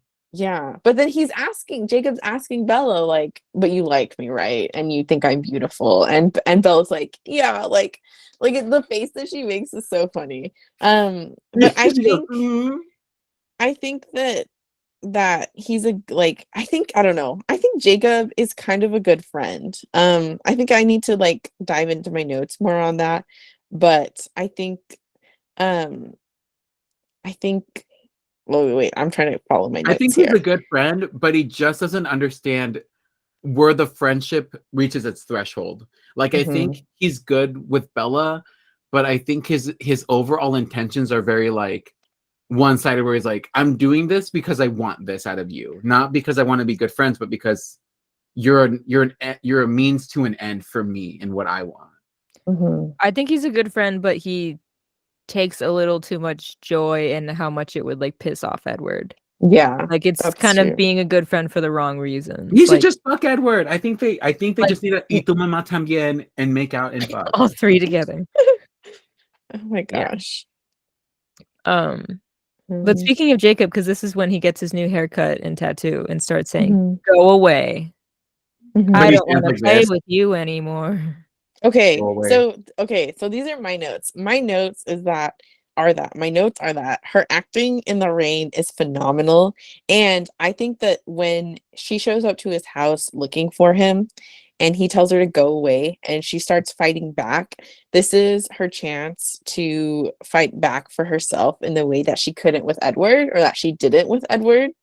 And Mhm. Wow, um so true. yeah, Because and she knew that Edward would just fucking run away. yeah, well, yeah, that's true. But I think this is an example of where she realizes that like she needs to stand up for herself. And even if she's like meant to be with Edward forever and she knows that she wants to eventually be a vampire, she still has to like have power. Like she still has to be really firm. Like they're not exactly going to just take her away and make her human life disappear. Like she has to be more convincing in getting what she wants. Well, Um, yeah, because then she goes and fucking bitch slaps Sam or something. yeah. And I think that what else did I write? I said that he constantly brings up Edward, and I think that's weird because there's an opportunity for them to be like close friends without Edward being there, but Edward stops both of them from just talking to each other in general. Like Jacob is like always mad about Edward, and Bella is like being held back because she's still in love with Edward. And like they just like Edward is like they talk about Edward without talking about him, you know. And I think Mhm. that's annoying. Like if that wasn't the case, I feel like Jacob would be a better character if they could just be friends and talk to each other without both of them constantly bringing up the fact that like, well, Edward's eventually like going to come back into this problem. Yeah, if I was And him, I would let just never him. bring up Edward. Yeah, exactly. But yeah, so he's now kind of part of Sam's crew. He's telling Bella to go away. She Go doesn't away, understand. Bella. Exactly. And then we have the scene where Bella sees Laurent in the fields. And she's Oh, like, is this not where she bitch slaps Sam or whatever? That's later, huh? that's a little That's later. later. Okay, Well, because first she gets saved by them. so when Mhm. Laurent shows up and he's like clearly thirsty for human blood, and he starts telling Bella, like, how much could you mean to Edward if he left you here in Forks? Um, and then he starts saying, like, well, I'm here because Victoria sent me to kill you. Like, Edward killed Victoria's mate, James. Now it's my turn to kill Edward's mate, which is you. And so my issue is like, okay, if the Cullens totally like broke it off with Bella, if Edward dumped her and it's like I don't exist, like you'll never find me, you can't talk to me, we're over, you can't be around me. But these other vampires are still coming back saying like, why are you here if you're Edward's mate? That means like the Cullens are still like claiming her in a way, but they're not there. So that does seem really dumb for them to leave her there They're still still. putting her in danger. Yeah, they're still putting her in danger. So like, so that's another issue where like Edward's not really like broken up with Bella, because she's still there, like being hunted by other vampire. Like the vampire world still sees her as Edward's mate. And that's another thing too, is like, okay, so they're calling Bella Edward's mate, so that means like they're also foreshadowing that they're going to be together forever, but that's not like the issue that anyone's seeing. Unless it's like a But thing where like vampires do that thing where like when they pair up, they're done. Like they are paired up at that point. So it's like I don't think vampires date. I think they just kind of find the one and they stick with the one. yeah, Is but what it then seems like too. yeah, and if that's true, then like why did they leave Bella alone, telling her that they would never see her again? Like They fucked her ass up. They if said she's Laurent can get your ass. We don't care. yeah. Yeah.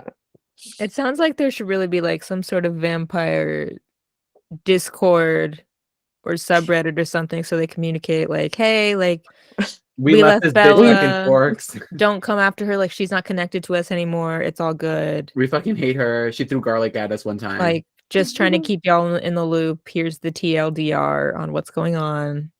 But they're not Yeah. communicating. No. Damn, you that said is something so earlier shitty. that I wanted to say, but I forgot what it was. Not what you said, but what I was gonna say from what you said. Cool. I just wanted to put that out there. Let us know if it comes to mind. It probably won't. Well- My brain was going too fast. Well, we're about to get to the slap scene because Jacob visits Bella at home. This is another parkour scene when he's like, "Can I come up?" And then he Just 17 flips knick-knack and tricks. paddywhacks up to the fucking window. And it's like, okay, all right. Be then- extra. Be more extra, please. Yeah, maybe Jacob and Alice should be together. They can both go do parkour together. But then this is where Bella confronts Sam and I think she slaps Paul, isn't it? Yeah, she slaps the shit Oh out wait, of wait, Paul. wait, wait. Okay, wait. But okay, before that, when Jacob goes to Bella's bedroom, there's a part where don't they like she offers Jacob like the chance to run away, and she says that they He could goes, both "You do that?" yeah, and they could both leave town. So when I read that in the book, like I used to obsess over how that was an option in the Twilight series, like because I was so team Jacob back in the day that I was like, I don't understand how they're not together. Like, I don't understand how Bella does not see Jacob as like the perfect like boyfriend because he's there. He's like, Because you he'll know, rip her fucking head off if he gets yeah, mad. but like when you're a kid, you just think like I was so into this like friends to lovers plot line, right? You wanted some And so- bulky ass man to hold you by the hand and have him run away with you, huh? I thought it like I was so team Jacob. And so I would think about like how this one scene in the bedroom could have changed all of Twilight, where if Jacob was like, okay, yeah, like let's run away together. I thought that was so cool. And that was probably my favorite part of New Moon, was that there was a chance for them to like start a new life. And I think that's cool. So And then the werewolves can die, right? Yes. yeah. They So just they take longer to, I believe. Like they don't stop aging. I think they slow down a little bit, right, Natalie? Yeah. Okay, I so she think could have potentially had like a normal life with him and not have Yeah. had to like become a wolf or anything like that. Yeah, exactly. And I think, yeah, I think that's one of I wrote like a final notes here. Let me see. Um, let me see. Okay, Uh, let's see. Let's see. I think, oh, where was it? Okay, I wrote a note about how like it would have been cool to see Bella like live between vampires and werewolves like as a normal human because she lives between all of these different like supernatural groups and they both love her like so much. They both like care for her, but had she stayed human and been like on her own, it would have been cool like to see a story where she knew about these things happening in Forks. But she never became either one of them. I think that would have been cool. Okay, I think that's my only note for this part. That That's would have the been cool. you know Stephanie Meyer's gonna make another Twilight book because she did that one from Edward's perspective. She's gonna make another where it's like, what if Bella never fucked around with Edward or Jacob? But instead, she found a troll. Oh my An Okay. gosh. alien. I guess, yeah. Okay. So when they meet the wolf pack in the movie, like when they go to the cabin in the woods, I The wrote cabin in the down woods. I wrote down stuff about like Jake defending Bella when the wolves are like running after her, like when she sees the wolf pack change for the first time and she's like really scared and she says, Jake, run. And then like he turns into a werewolf and charges after them and she's like watching them fight. Um like I wrote down that Jacob defending Bella is really meaningful because I'm like so focused on their friendship and like what that means when Edward's not there. And so then I think because this is like pre-Renesmee, like this is pre-imprinting, this is before she knows anything about that, before the readers know anything about that, like and this is a note that I sent you via screenshot like in the DMs, but I was like, what is this, like what is imprinting in comparison to this like friendship that Jacob has with Bella since the first movie? Because he's always showing up and he's always like wanting to know how she is, and like yeah, maybe he's like creepy, like wanting to like hang out with her and like wanting to like get really close to her, but the wolf pack is also so accepting of her and there's like so much like she's getting so much like love and care from them too, when they like welcome her into their home and she's like learning about their culture. And so like how is that different from Jacob imprinting on Renesmee?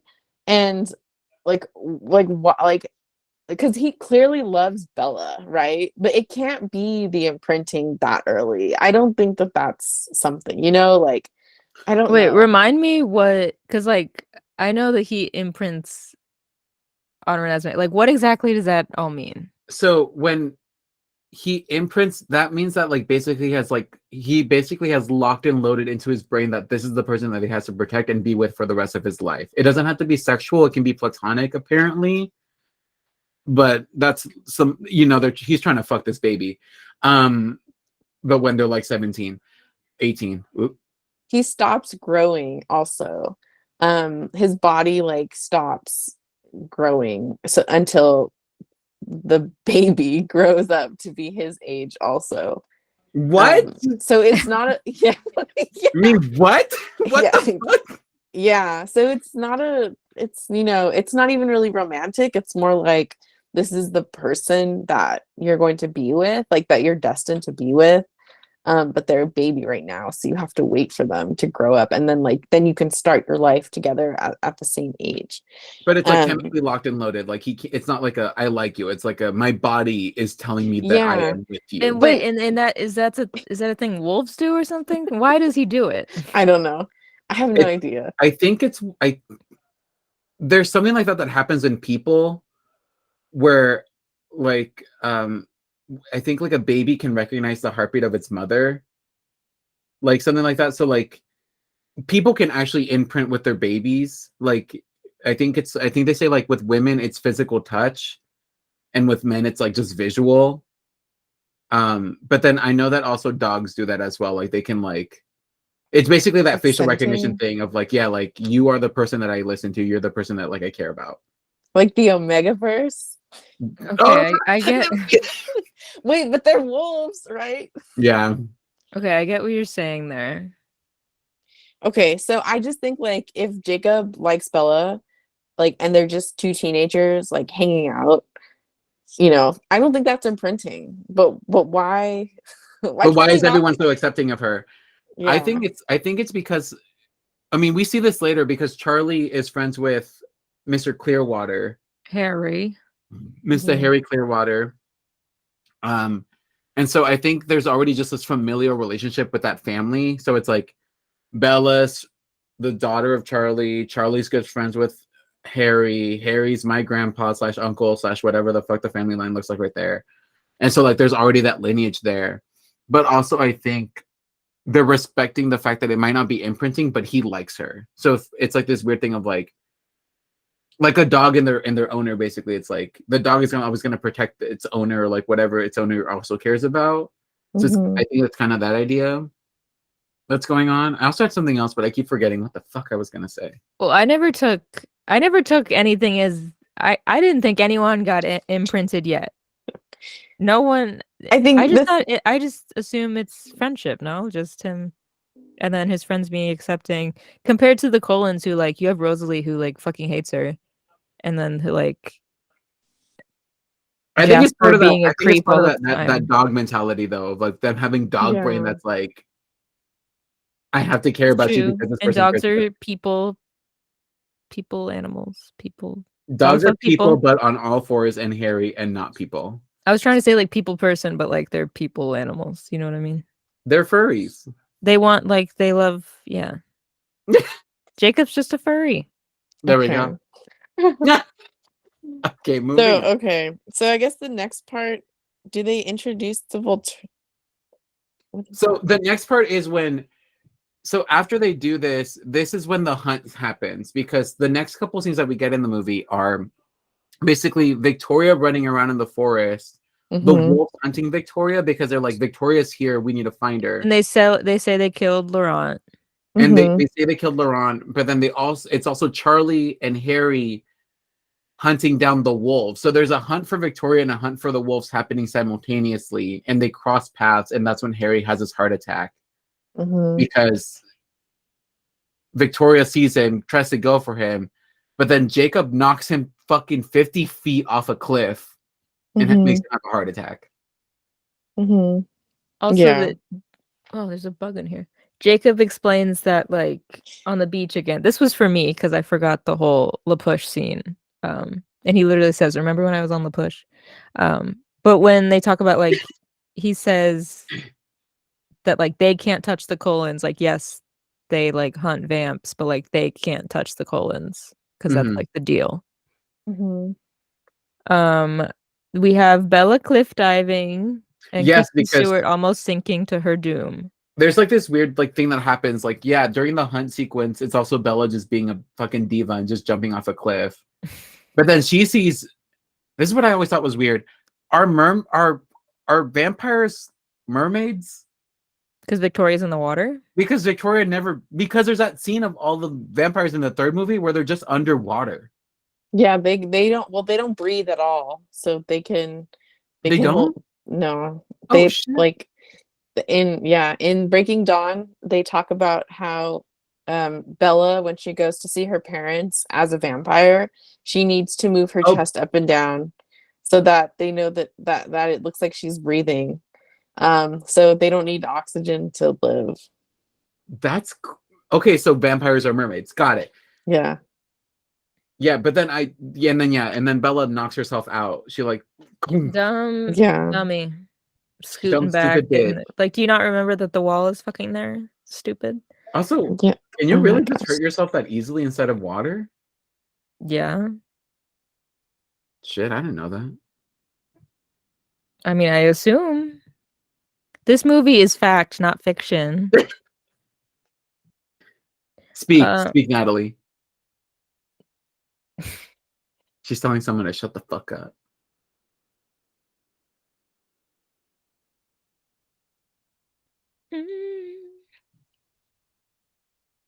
Okay. Okay. So I think we're good.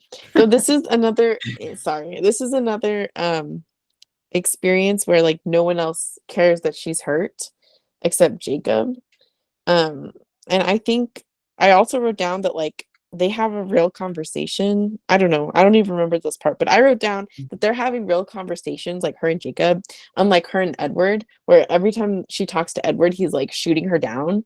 And Well, because whenever, also every time she talks to Edward, she's like, "So when are we gonna turn me into a vampire?" Like, girl, get a grip, get a life, and get over it. Talk about Yeah, what the this is when weather they're is in the like. truck, right?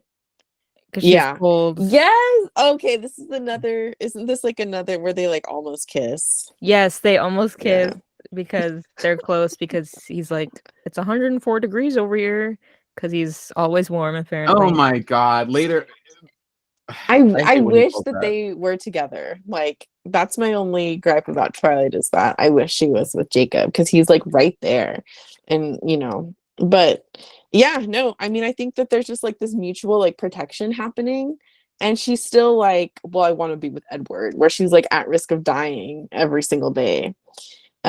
She also, let's see. Okay, yeah, okay, so we can move to the next. Well, if you have anything to say, but I have some notes. No, I just love the next sequence because isn't it the next part is basically when uh who is it? Edward calls the house, right? Hmm. Well, Right as they're about to kiss.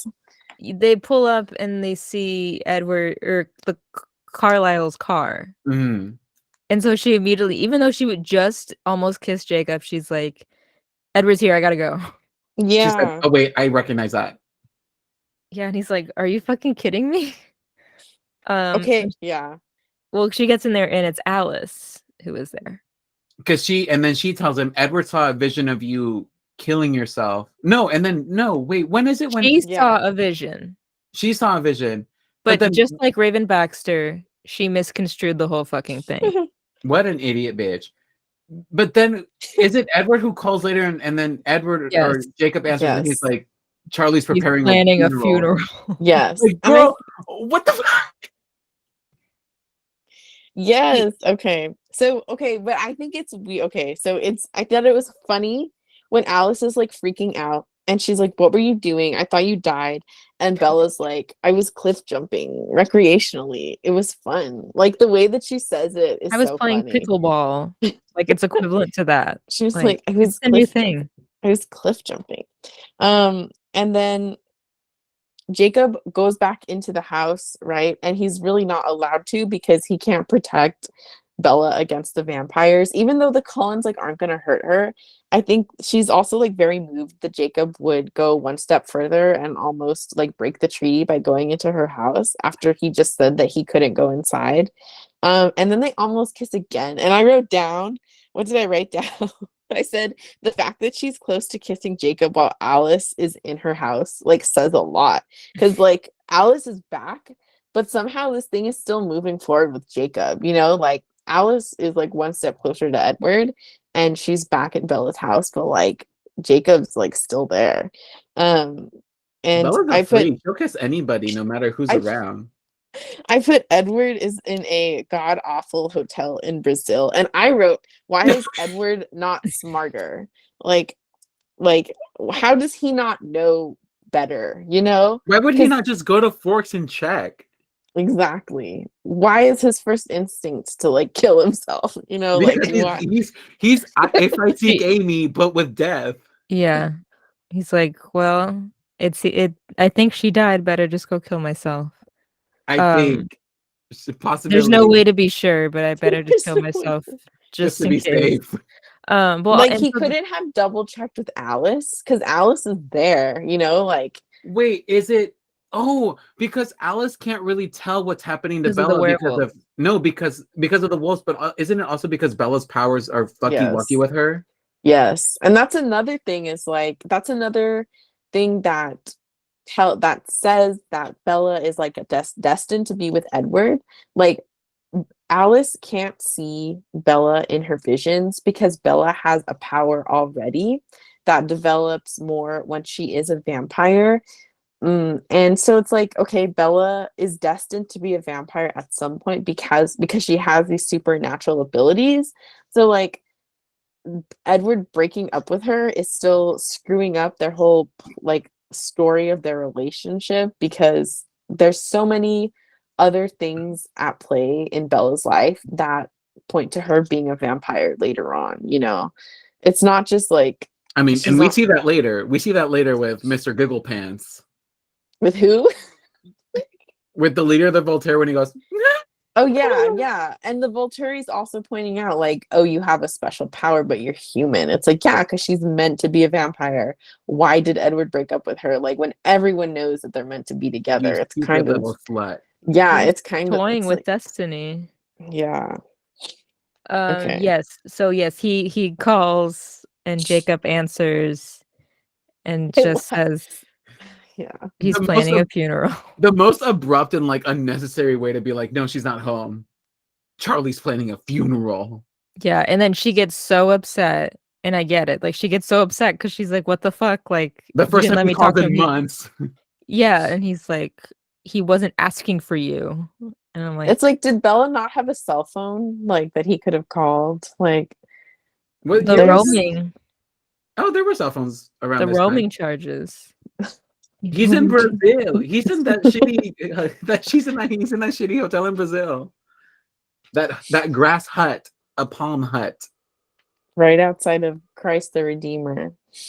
So he thinks Bella died, and so he's going to the Volturi, so that he So can we go can show them the skin bye-bye. of a killer. Yes, the skin of a killer. And then Alice and Bella take off Drive a to Italy. Bugatti. Take a I Virgin thought Airlines I thought flight, the Virgin plane was like so funny. Yeah, it is. a sponsorship for Virgin Airlines. Just a fat fucking Virgin But Airlines. I just like this like Virgin across the screen. Like I thought that was funny. Virgin, because Bella's a virgin until she gets married. Because why? Mormonism. Exactly. Well, I just love the fact that like were they flying like they had to stand in line. And Yeah, like they I'm had just to imagining like Bella and Alice going through security, standing in line, like doing the whole Waiting. airport thing to try to get to Italy so Edward won't kill And then himself. cut to them in Italy and she's driving a Bugatti. Driving just like Yeah. every gay person I've ever met.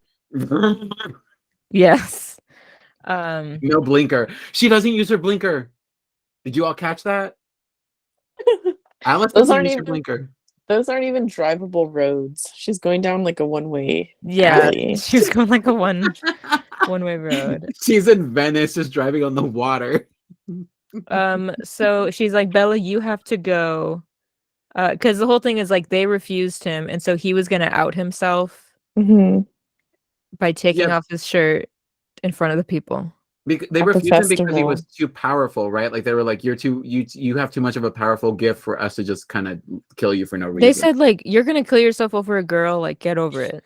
That's And they what were right. said. Yeah. And they were right. I wrote down that the spookiest Volturi is the one who looks like Napoleon. Like I don't even know who that actor is, but like he looks so creepy. Which wait, which He's one is got that? he's got the chin. He's got the chin and the hair. He sits Girl, everyone has chins and hairs.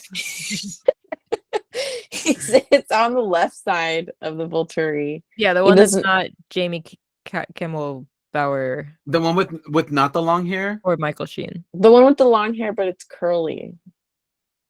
Yeah, he's scary as fuck. Yeah. Because he's is- just that guy that's like, He So, He looks Alice- like Napoleon. Alice tells Bella that she has to go because they're not going to be able to see her coming.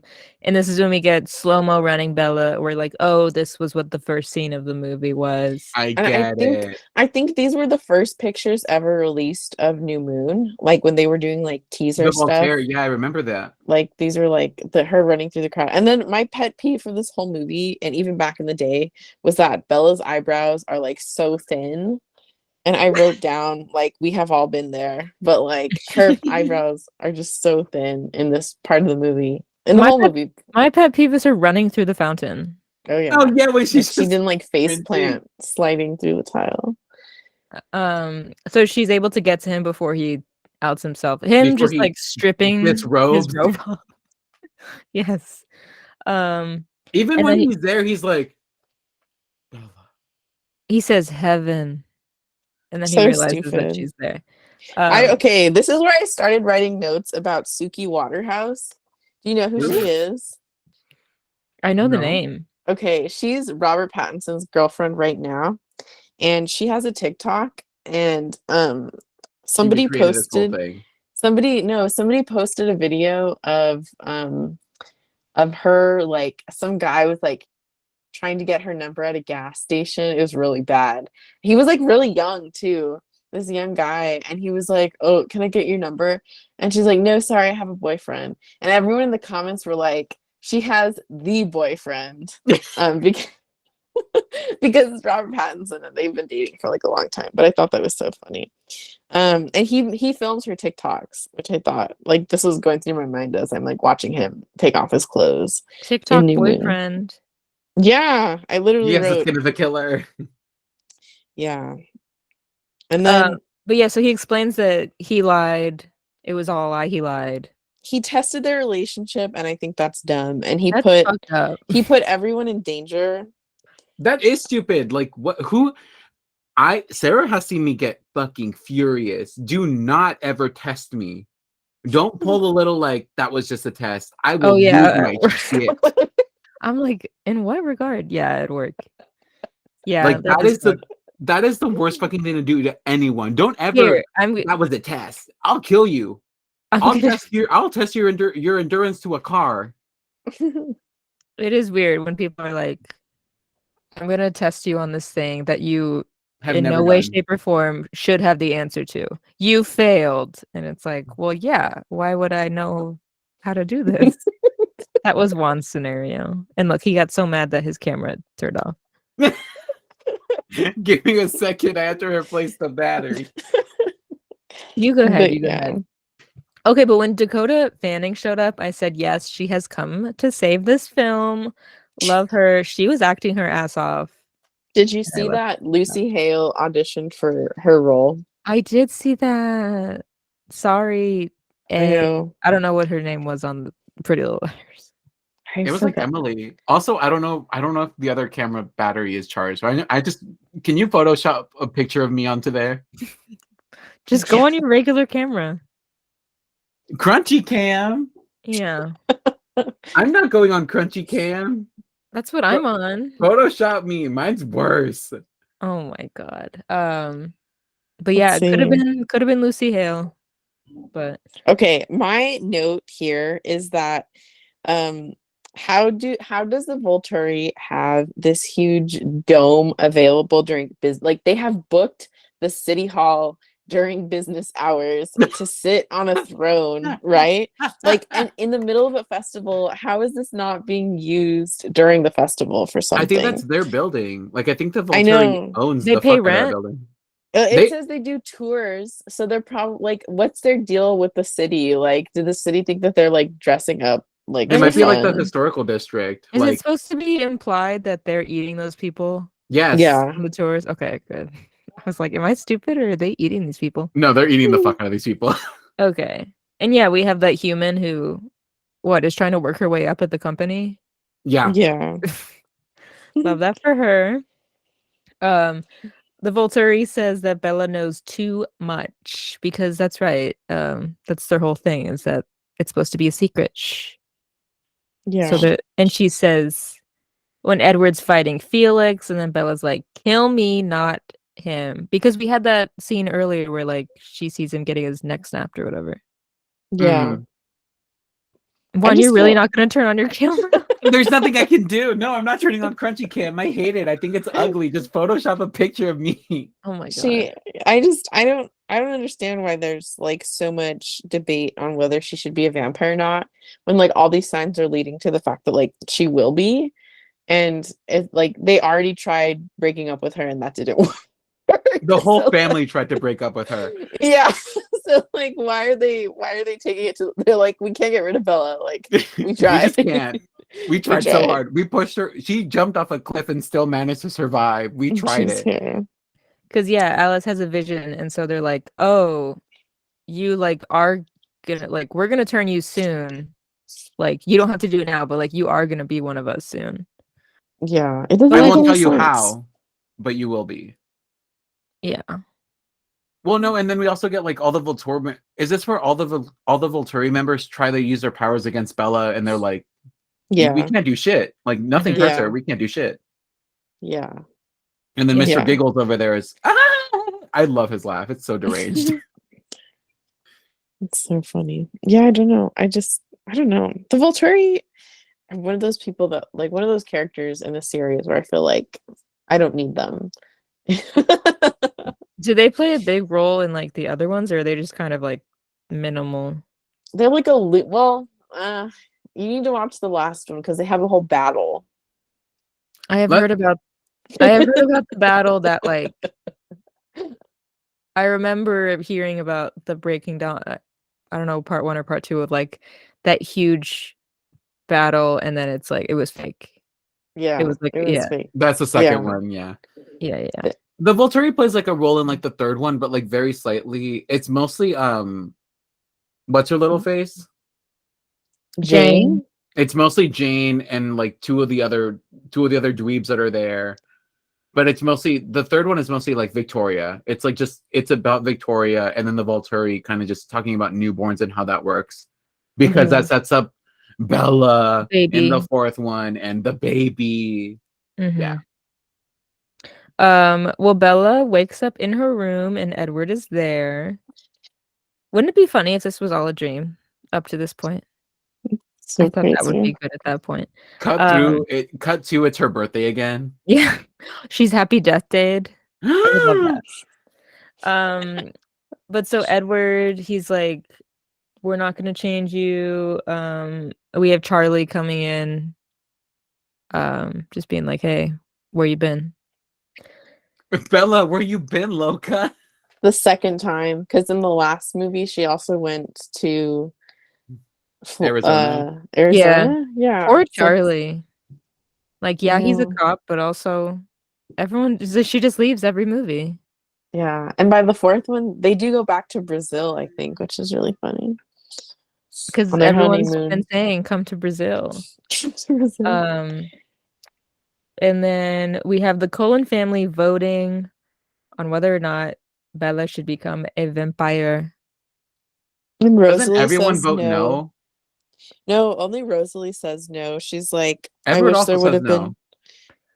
Yeah, Rosalie and Edward say no. Rosalie says like, I wish that like if we had voted for me, like someone would have voted no for me. Like it's not a life I would choose for you. Yeah. And then everyone said, well, too bad.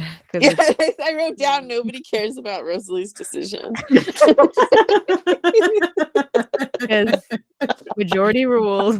Like, They said, Rosalie, that's so touching. We don't give a shit. Fuck you. It's so true. Yeah. they really didn't care. I feel like we didn't get any of the mom in this movie. No, she just stands there and like makes faces. She gives her Yeah. a present. My She gives her family's a own present. queen. Yeah, bummer. Oh, poor Rosalie. She like had her big monologue of the movie, and no one gave a shit. I love how Emmett afterwards goes, well, I don't care. He's like, Emmett has the energy of like, I'm not reading all that, but I'm happy for you or sorry. Yeah. He said, that's a lot to read. I'm just going to say sorry for you, but no. Yeah. Yeah. But yeah, so majority rules. So like eventually it's gonna happen. And she's like, I'm gonna wait till after graduation, and I want you, Edward, to do it. Well, girl, Edward's going to do it. Here, he also, like, Edward thanks Jacob for protecting Bella, and he says, like, I'm not going to leave her side until she orders me away. And he's just, like, back to being, like, brooding, you know, and, like, and Bella's just, like, has to endure his, like, emotions. And I wrote down here that Jacob's acting is better than Edward's. And I think it's just because, like, I see so much more personality in Jacob than I do in Edward. Yeah, And I when think he Edward- gave him more to work with. Yeah, and when Edward comes back, it's like, oh my god, like he should have This stayed pale away. ass bitch again. You should have just stayed in Brazil. Again, a fucking again. And then I wrote down that in the rest of the movies, like Jacob is just upset the whole time. Like he's mad that Bella continues to pick Edward over him. And then in the last movie, he's like crying, right? And like he does so well. Like he does get so much to work with, and he gets to be like a human character with like, you know, the right emotions, and somehow he's not the one that she ends up with, and she Because he's goes for too like, try hardy. He's I trying don't too know, hard. He's I trying too guess, hard. but she's going for this other guy who's just like not talking to her, like just has horrible reasoning, is always telling her like not to do stuff, Tested her. tested her. As much as I don't like Jacob, like I feel bad for him. Like when she's like, "Don't make me choose. It's gonna be him." Like, because like she's been saying it the whole fucking movie, but to hear it so blatant one more time, I was like, "Oh man." It's supposed to be guy. romantic, but it just like it's really really No, mean. it comes off as like, just stop, because I'm gonna choose him again and Yeah, again which and is again. like, okay, but he worked on these motorcycles with you, like you guys had a thing. I wrote down here that like I feel like this movie like is depending on the longevity of the books, because like to make the romance of Edward and Bella seem like really long and forever, because like the movies are like so short in comparison to what it feels like to read the books, that like they have to prove that they're in love and like that they're made to be together forever. But it's like if I was watching this for the first time, I would not be convinced that they were like soulmates, like any of them. But I feel like it's depending on like the franchise to be like, no, like they're in love forever, you know, like this is what real like never ending love is. And I'm like not seeing it between Edward and Bella like right here at the end of New Moon. I agree, and like the way it cuts off, like, and like Robert Pattinson has talked about, like, we all know that like they weren't given a lot with these scripts, like, you know, he can do a lot Hmm. better with like a way better script, but like to just end the movie on him just being like, "Marry me," I was like, really? We're just gonna end with this? Like, Yeah. just his And cadence and just Edward as a character is like zero effort, boring. like he dumped her, left her to suffer. Jacob was like trying to get her back on track and like trying to get her to do like normal human things, but also like, you know, live with the werewolves. And she's always Hey like, guys. no, like I'm still in love with Edward. And then he's like, okay, then we should get married. It's like there's zero effort here. Hey, I feel like throwing up. I'm gonna go to the bathroom real quick, okay? Oh my Okay. god. I'm alive. Oh Oh my my god. god. What happened? I threw up. Oh my god. Why? Did you eat something bad? I don't know. I had Parmesan chicken and rice, and I threw all of it up. Okay, well, glad you're okay. Yeah. You know, We you know were that. getting worried. You know that feeling. You know when your mouth starts to salivate a lot and it tastes kind of weird. Yeah. That was happening, and I was like, I know exactly what this is, and I didn't want to interrupt, so I was trying to find the best way to pause, but y'all just kept bouncing back. Well, and because forth. we can't see you. Maybe if you had turned on your fucking camera, we could have seen that you were like motioning or something. That I No, was what? on the midst of trying not to throw up on my desk. Yes. Okay, well, Natalie was just about to give her final thoughts. Oh, wait. Yeah. Because we talked, we'd marry me. Yeah. God, that was forever. Okay. So, Okay. yeah, final thoughts. Okay. So I'll go through them fast. So this is how what I feel about this movie. That this is Jacob's only chance to shine in the whole series, and I think it proves that he would have been a good partner for Bella had she not been eternally destined for Edward.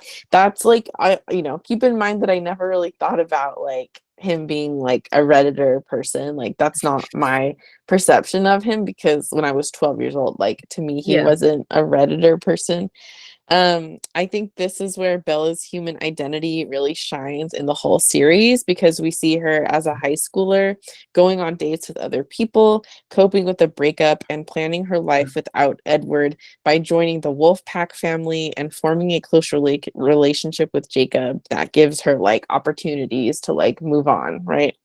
There's not very many scenes in the franchise where Bella's actions are not motivated by Edward. So like she goes to hang out with Jessica because her dad tells her to go. Um, she like, you know, she almost kisses Jacob like multiple times. And you know, they talk about their relationship, and Edward might be like in the back of her mind, but he's not there with her, like telling her not to feel specific ways. Like she's doing these things because like she wants to. And she's thinking for herself. And when she's like, when she almost kisses Jacob, Edward's apparition doesn't show up. Like he doesn't, you know, he doesn't see that as a threat, which I think is really interesting. Um, and I feel like her personality kind of fades away like when she's making that transition into becoming a vampire, and she goes to say goodbye to her mom in Florida because she's going to be with Edward forever, and she's going to have to act like him and like be like him and like hide away from society so that she can be a vampire. So I feel like this is her human movie where she gets to be a human. And I think Kristen Stewart like does a good job at like using the material that she has. I think let's see, Alice comes back into the story to put Bella back on track to becoming a vampire. But like I said, I would love a story where Bella is human among the supernatural, because you can tell that like she has love for them and they love her too. And she's just different. Like she knows that she's not like a normal human, but that doesn't mean that she can't be like both with the wolf pack and with the vampires. And I like Jacob because I think that he loved Bella before she became obsessed with Edward, and he cared about her well-being before it was threatened by Edward. So like as soon as she moves back to Forks, he like wants to know her and be her friend, and but like there's no Edward at all, and he just like wants to know about her and like hang out with her, and I think that's really nice. And I think it's unfortunate that he imprints on her baby later on. And because I think that's confusing to the readers, and I think that it's not fair to Jacob's role in the series before she meets Edward, right? So like how can he be like the perfect friend for her in Forks? And then he gets like thrown into this like he becomes the villain because he imprints on a baby. Like he was there for Bella before she got pregnant, but like before she met Edward. So like I don't understand how he can like, it's not fair that he is considered like the freak because he's imprinting on a baby. Like he was put into that series before that was an issue, and I feel like that's not fair for him to have switched into that role of the villain by the time we get to the last movies. um my favorite scenes are when she's like really close with Jacob, because I was team Jacob and I'm like, that's a good friendship that I enjoy seeing and I wish that they were together. I think that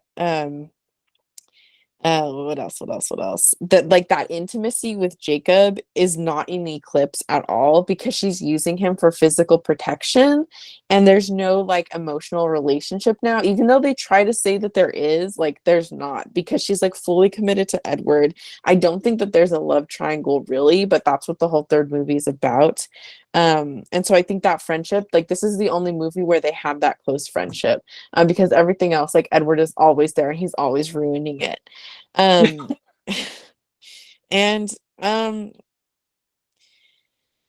okay, so I wrote down like, is Bella in an abusive relationship with Edward? Question mark. And Yes. I wrote, I keep thinking about this because she can't have a normal relationship or function well because she's so focused on the fact that Edward left her, even though they're destined to be together. So like in terms of the supernatural, um I don't like, in within a normal human context, I'm sure she is, like she probably is, but like she's destined to be his vampire mate forever.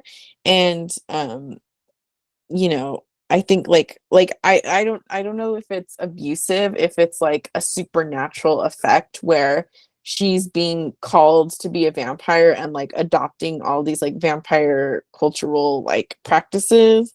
Um and these are the circumstances that she's put in. I'm sure like as she leaves her human life it seems abusive, but I think that's the transition she has to go through in order to become like a full vampire. And I think what else did I write? um yeah, is she really being controlled by Edward, or is she trying to put herself on a path that she's destined for? And this whole movie is everyone working against her and wanting her to stay human. I think this movie is her trying to get back on the path to be a vampire. And everyone else is like, why do you want to be a vampire? And then my last note is okay, so this is where it also ties back into the end. Like she's destined to be a vampire. She's trying to make her own choices. Before she cliff dives, she says, "You wanted me to be a human, so watch me." And she's threatening her own life by jumping off a cliff. And this is an example of the issue that they have in Breaking Dawn, where Edward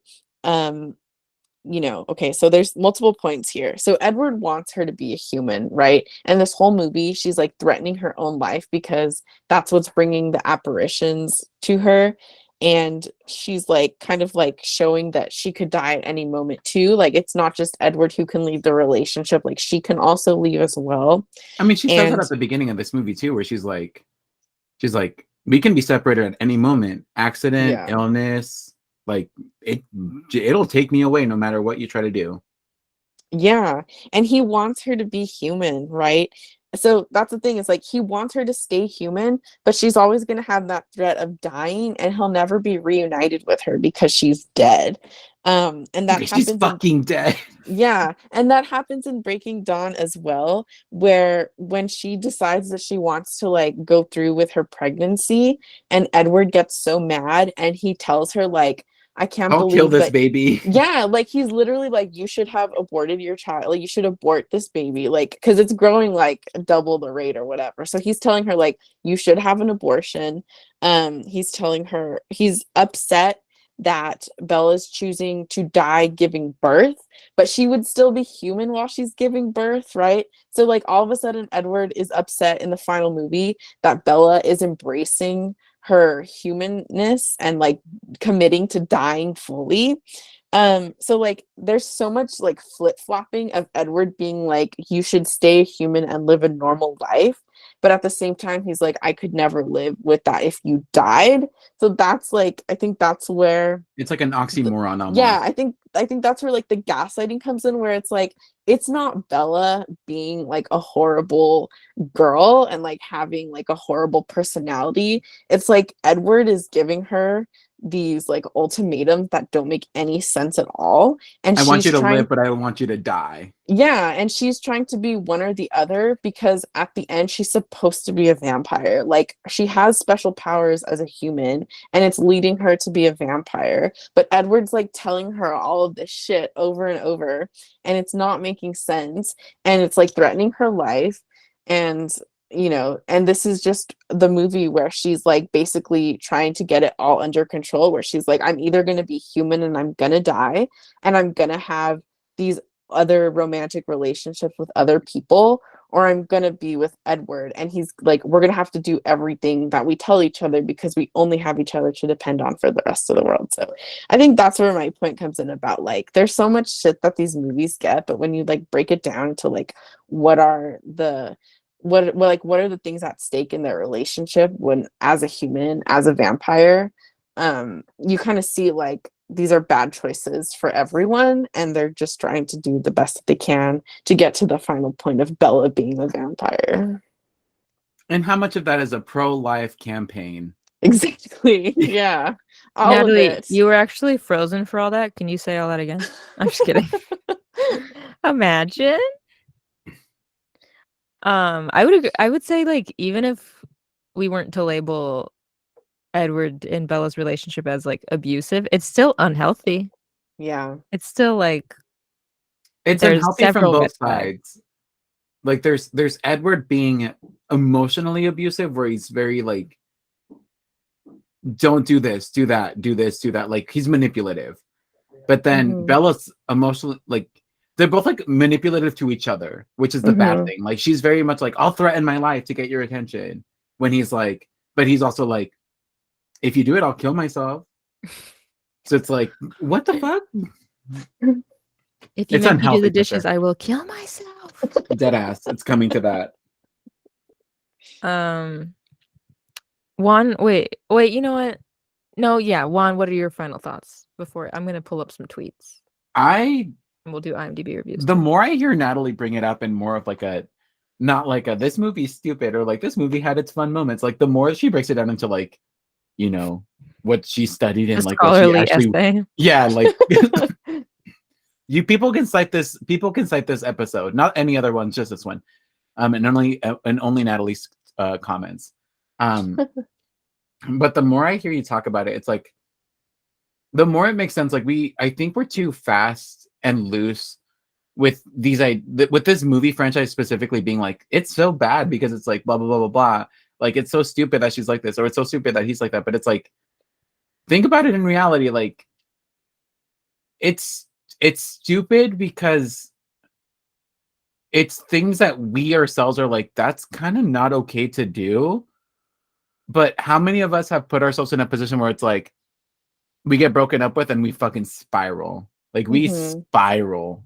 And like people are like, well, I don't spiral. I just go out with my friends. I'm like, isn't that a form of coping? Like, aren't you coping by like introducing other things into your life that like you're not coping, you're covering? Like everyone tries to cover up things that like are bad for them. They're not coping with it. They're not talking about it. They're just, when people are like, you just got broken up with, let's go out, let's get fucking drunk. And they're like, yeah.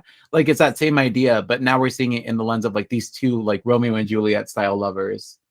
And so it's like, it's interesting to hear everything and how the context that you've put it, because it really does make sense of like, there isn't a love triangle.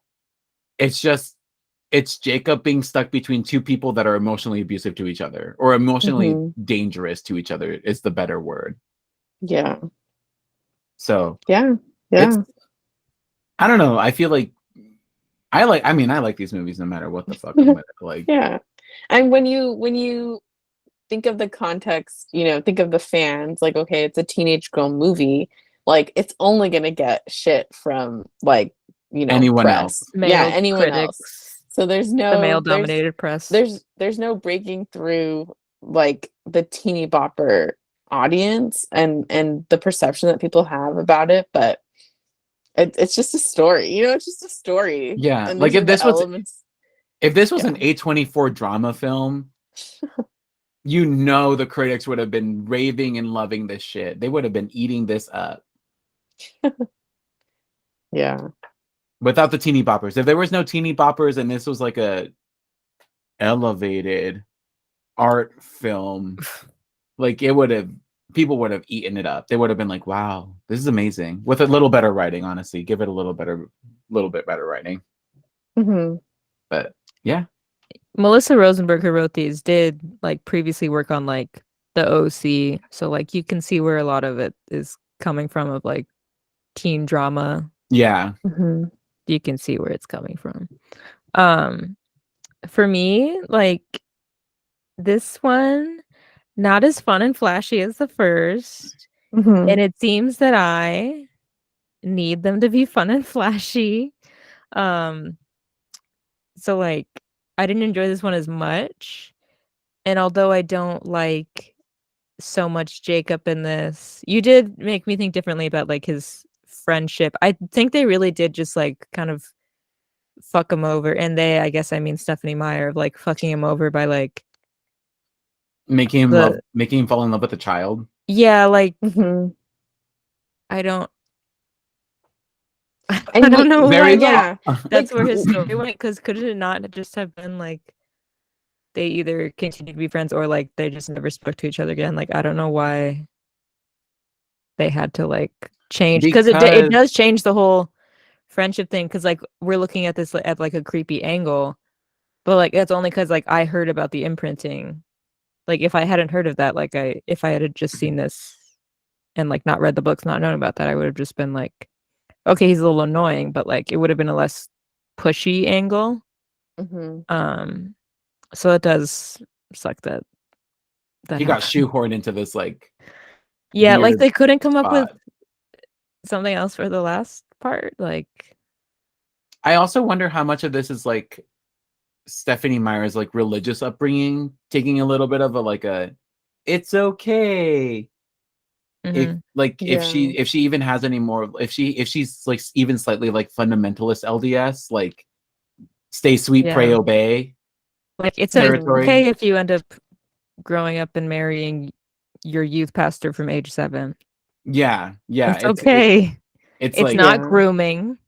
it's just it's part fine. of life. Yeah, like I wonder how much of that is her religious background influencing these characters and like what their roles are, and us being like outsiders being like, well, actually that's not the best. So Yeah, and I mean, I don't think it had to be a problem where Jacob didn't have a mate, because I think it is brought up kind of randomly, like in the books, um, where it's something that hasn't happened to him yet, and I think he says like, "Yeah, I don't have a mate" or something like that. Like, I'm not imprinting on anyone, and he's like going like on dates with girls. Like, he doesn't go on dates, but like he looks at girls, or he looks at like, I don't know, people his age, and he's like evaluating like, could you be my partner? Could you be my mate? And it just happens with Renesmee, but it doesn't have to. Like, he could have gone the whole series without have like, it's a problem that they introduced later that they didn't have to introduce. Like, he could have yeah, been single the whole time. Yeah. he Or, could like, have I just he don't could have get just been a friend to Bella. He could have literally just been a really good friend, and then Bella tried to like date him, and him go, no, like you're emotionally not okay.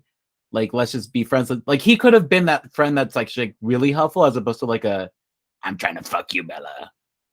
like having your cake and eating it too. Yeah, technically. exactly. But like, Mhm. I don't. Does Stephenie Meyer just say like, there's just already too many characters, I can't write one more? Like, she could have either written like someone for him, or like a Well, different what about the Clearwater girl? villain. Didn't she have a crush on Jacob? I think so, probably. Yeah. Like, what? He But just had to fall in love are with the they child. He couldn't have. related? They could have been related. Oh, I think they are related, actually. Like, maybe they're cousins. Yeah. Kissing cousins. But I will say, like, I definitely agree with Natalie. Natalie really opened my eyes to that, like, the fact that like this is the only time that Bella has like her own agency, because like everything else is going to be motivated by the Cullens, Mhm. and Edward. And like, yes, I don't like seeing a ton of Jacob in here, but it is like she's going off and learning how to live her life without him. Mhm.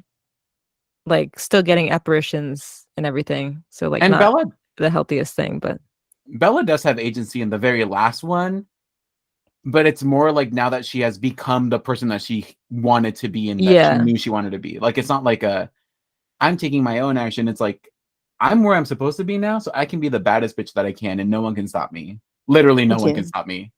Yeah. I think the thing Yeah. as well, like, I don't know, like maybe they were just like, this is aimed at teens and they're not really going to be thinking about this. But if they could have really hit home that point of like the main story is Bella's like destiny, and like she was just always destined to be this quirky girl, and less about like I mean, I get it, because they were just like, we need to sell this movie and we have horny girls and like that are going to come see it, so it's going to be Team Jacob, Team Edward, but that it should have just been less about Edward, like, and it should have just been more about Bella's Bella. path to becoming who she was always going to be. Mhm. But Yeah. anyways, Natalie, go ahead and read some IMDb reviews. Okay. Real quick. Yes. IMDb. IMDb. IMDb. IMDb. And I went back to November 2009.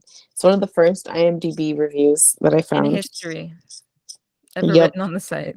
It's by Seven Sins, and it's titled 2 Hours of My Life That I Will Never Get Back. And they rated it 1 out of 10 stars. It says, if you want to see a vampire movie, just rent Lost Boys or Bram Stoker's Dracula. Better yet, watch the original Nosferatu. New Moon, much like the first Twilight, is complete and total garbage. The acting is horrid. The story is overly dramatized, even for Hollywood. Speaking of Hollywood, this is just another cliche teen drama. It insults the intelligence of even the most shallow of teen fans, predictable to the end. And seriously, what's with the sparkles? Are they vampires or fairies? I propose a new story. Let's introduce Wesley Snipes as Blade somewhere in the first 10 minutes of this movie, and let the remainder of the movie be a bloodbath of decapitated emo kids. Hell, I'd watch that twice.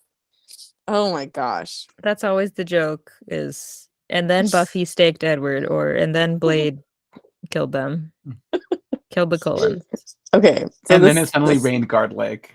This one made me laugh. I had to share. Okay, this is from Xiao Fan Best from November 2009. 1 out of 10 stars. The title is I Went Through the Trouble of Signing Up Just to Give the Truth. And then it's a frowny face. It says, this is the worst movie ever. At least one of the worst ones ever. It's a horrible show. Go slow. No exciting action. Not funny. Not scary. Not anything about a movie should be. And about the actress, she must have asthma that make it so painful for her to speak. Each three-letter word takes her 3 years to say. She is dumb and confused by herself. And the worst troublemaker, I admit, however, that the show could not go without her. Since without the trouble she made, there was no need at all to have the show. So sad that no matter how bad I can comment on this movie, I cannot express how horrible it is, and could have what? And I could have saved the money.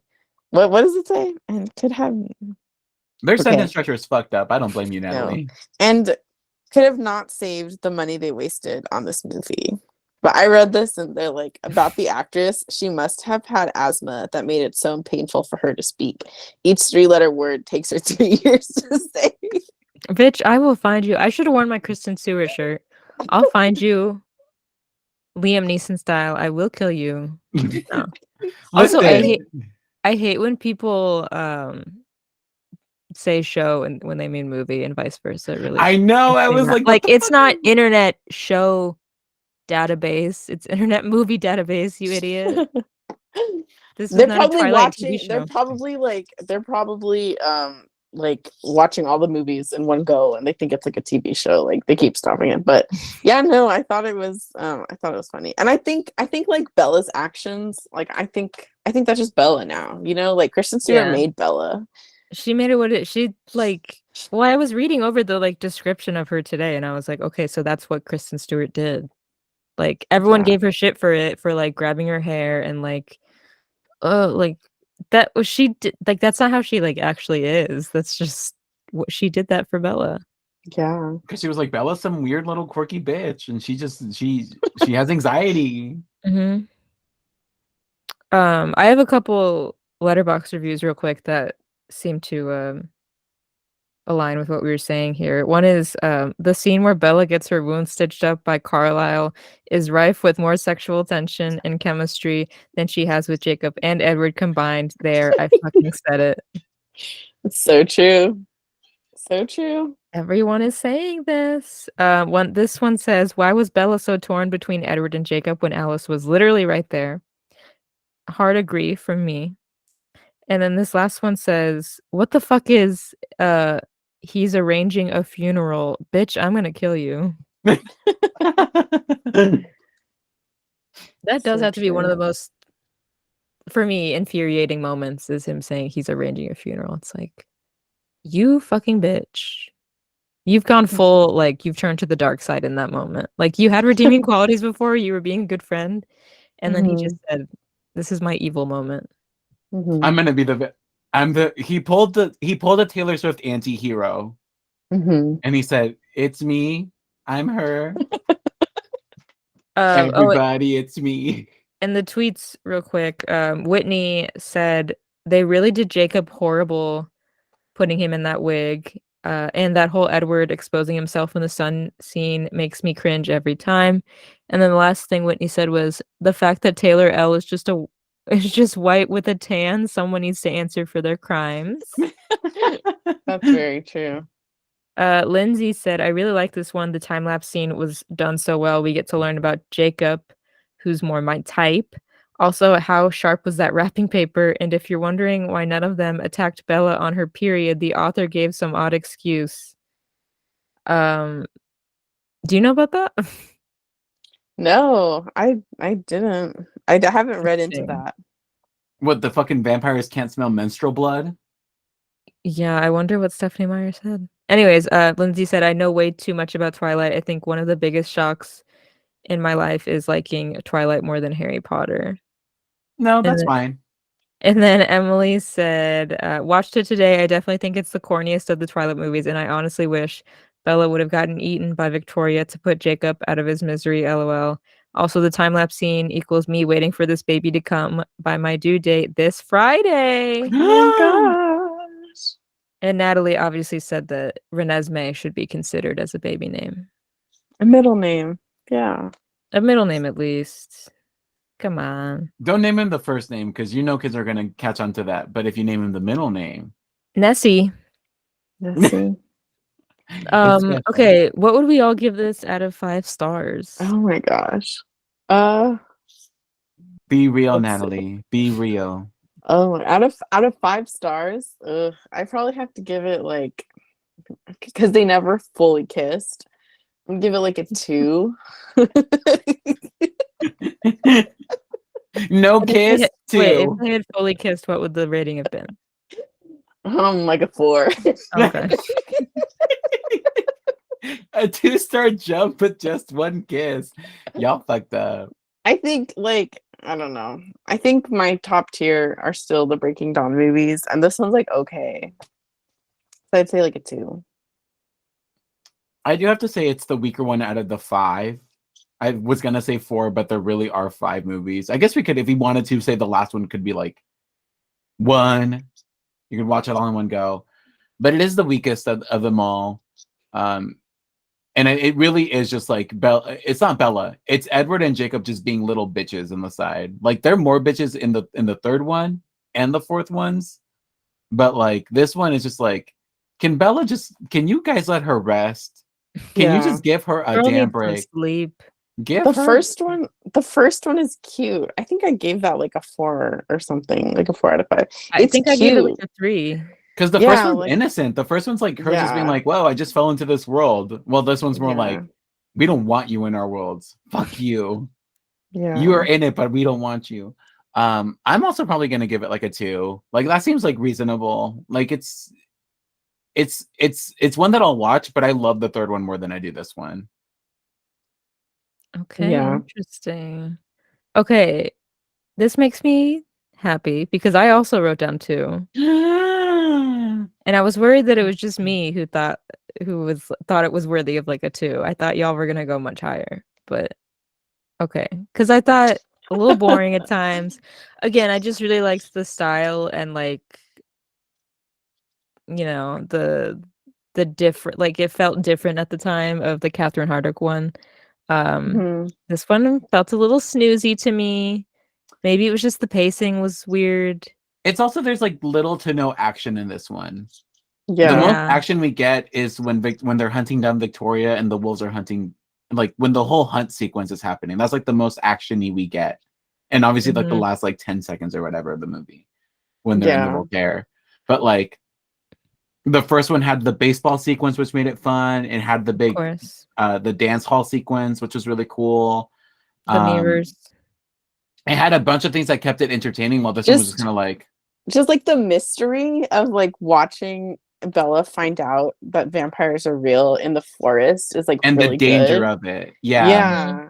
Maybe this one Yeah. was supposed to feel like we're all in our depression era.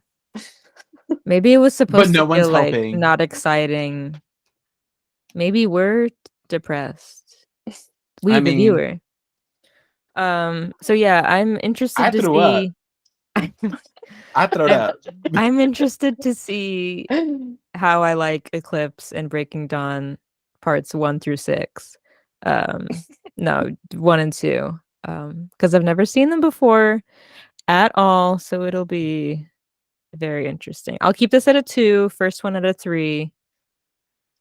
Will it go down from here or up? We'll I think find it'll out go next up. time. We'll find out next I think you'll time. like the others. Natalie, do you want to plug anything? Where can people find you should they want to find you? Let's see. I'm on Twitter. I'm in the Planet Weird Pod Twitterverse. Our So circle. you can find me there. It's Nat You're in our Blogs. circles. I'm private though because Harry Styles fans attacked me despite me being a Harry Styles fan. Mhm. But anyone else is welcome. If I see you're a Harry's stylist, you're Harry's out. do not interact. What are they Got it. called? Aren't they? Harry's. Yeah, they're just called Harry's. That's disgusting. And I guess Instagram as well. It's I guess I'll say it. It's hyperbolic Natalie. I'm also private on there, but everyone is welcome. I did write a master's thesis on Twilight in 2020, and it was all about Breaking Dawn. So I really looked at like the just how she gave birth. Like, oh, I compared it to like Frankenstein and Interview with the Vampire, which I haven't seen. I want to see that show, but I don't have that subscription, so I need to get it. So yeah. Where so I can would people say, find your master's dissertation? I can email it to you. I have a PDF. And I think Okay, we'll link like it. I have a PowerPoint that's like I won like a research award for it. What the Uh, fuck? Yeah, I know that was it. That was in grad school. It's so funny because it happened like in the spring of 2020, and then the pandemic happened, and it was just like And you never everything's got over. your moment. You could have No, had an actually, all. I think they gave me like outstanding grad student award for the English department that year. But because everything was virtual, like I never really like looked into it that much. But yeah, so I have like my files that I can share too, but just Twitter and Instagram Okay. is where We'll I'm put them on the mostly Patreon. active. we'll, Oh yeah. we'll, Oh yeah, we'll I can. Yeah. we'll throw them on a Google Drive and link them in the description for sure Yeah. as well. Yeah. Okay, Yeah. lovely. Well, yes, we thought we couldn't do another Twilight episode without having you on, so we'll definitely have you back on for Eclipse. Clips. I mean, Awesome. you're a resident Twilight thesis dissertation person. You got this. Yes, Thank you. Thank and you. of Yeah, course, Breaking no. Dawn. Since you're Very an expert excited. specifically on Breaking Dawn, we'll have you back for that one too. All right. I'll do like a whole anatomy lesson. Like this is where the baby grew, and this is what's happening to her body, like What as the she's. Prepare. It'll be a 3-part episode. All right. Well, Natalie, have a good night. And now Juan and I are going to do our outro. Okay. All right. Thank you for having me. Bye. Thanks, Bye. Natalie. Bye. Happened. I don't know what. When was the last time you threw up? Realistically, Like not just now, but before today's episode. remember remember that time that we were watching a movie in one of the lounges and I left to go to the bathroom? No, but okay, so college. Yeah, I think we were in Hayden and you were on the chair and I was like lying right next to you and then I like stood up and You walked threw up out. on my lap. No, and I like went to go poop and then after I finished pooping, I had to throw up immediately. Oh my God. Damn. So like 2015, probably 2016. Probably 2015. Damn. Not even like, I don't know, you drink. I don't know how drinking works. Don't you throw up sometimes? No, I never throw up. I have shit my pants in more frequent time than I have thrown up. Okay. And with that, we want to say thank you again to Natalie for coming on the show, talking about Twilight with us. Because I really do need people to explain this franchise to me, because like Airy Otter like I can understand. I could explain that like if I had to explain it to someone, all the intricate details. But this, I'm like, I don't. Do I werewolves don't get die? it. I don't know. Um, Can werewolves die? so check the links in the description to follow Natalie and to read her stuff. And let's go ahead and give a shout out to the one, the only.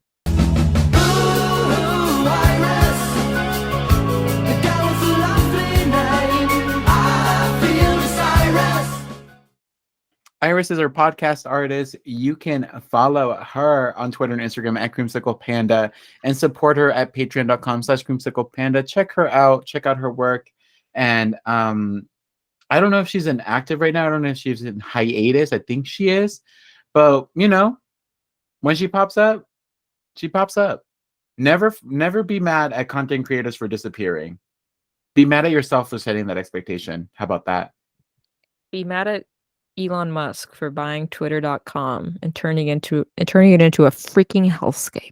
How about that? And for getting mad at us when we make parody accounts. Remember that you can follow us. Speaking of Twitter.com, we're still on there. Elon, We're still there. Elon, just try to get rid of me, bitch. At Planet Weird Pod on Twitter and Instagram. And Patreon link in the description. $5 and up, you get a shout out on the podcast, and you can go check. I'm not going to list off the tiers. It's a long episode.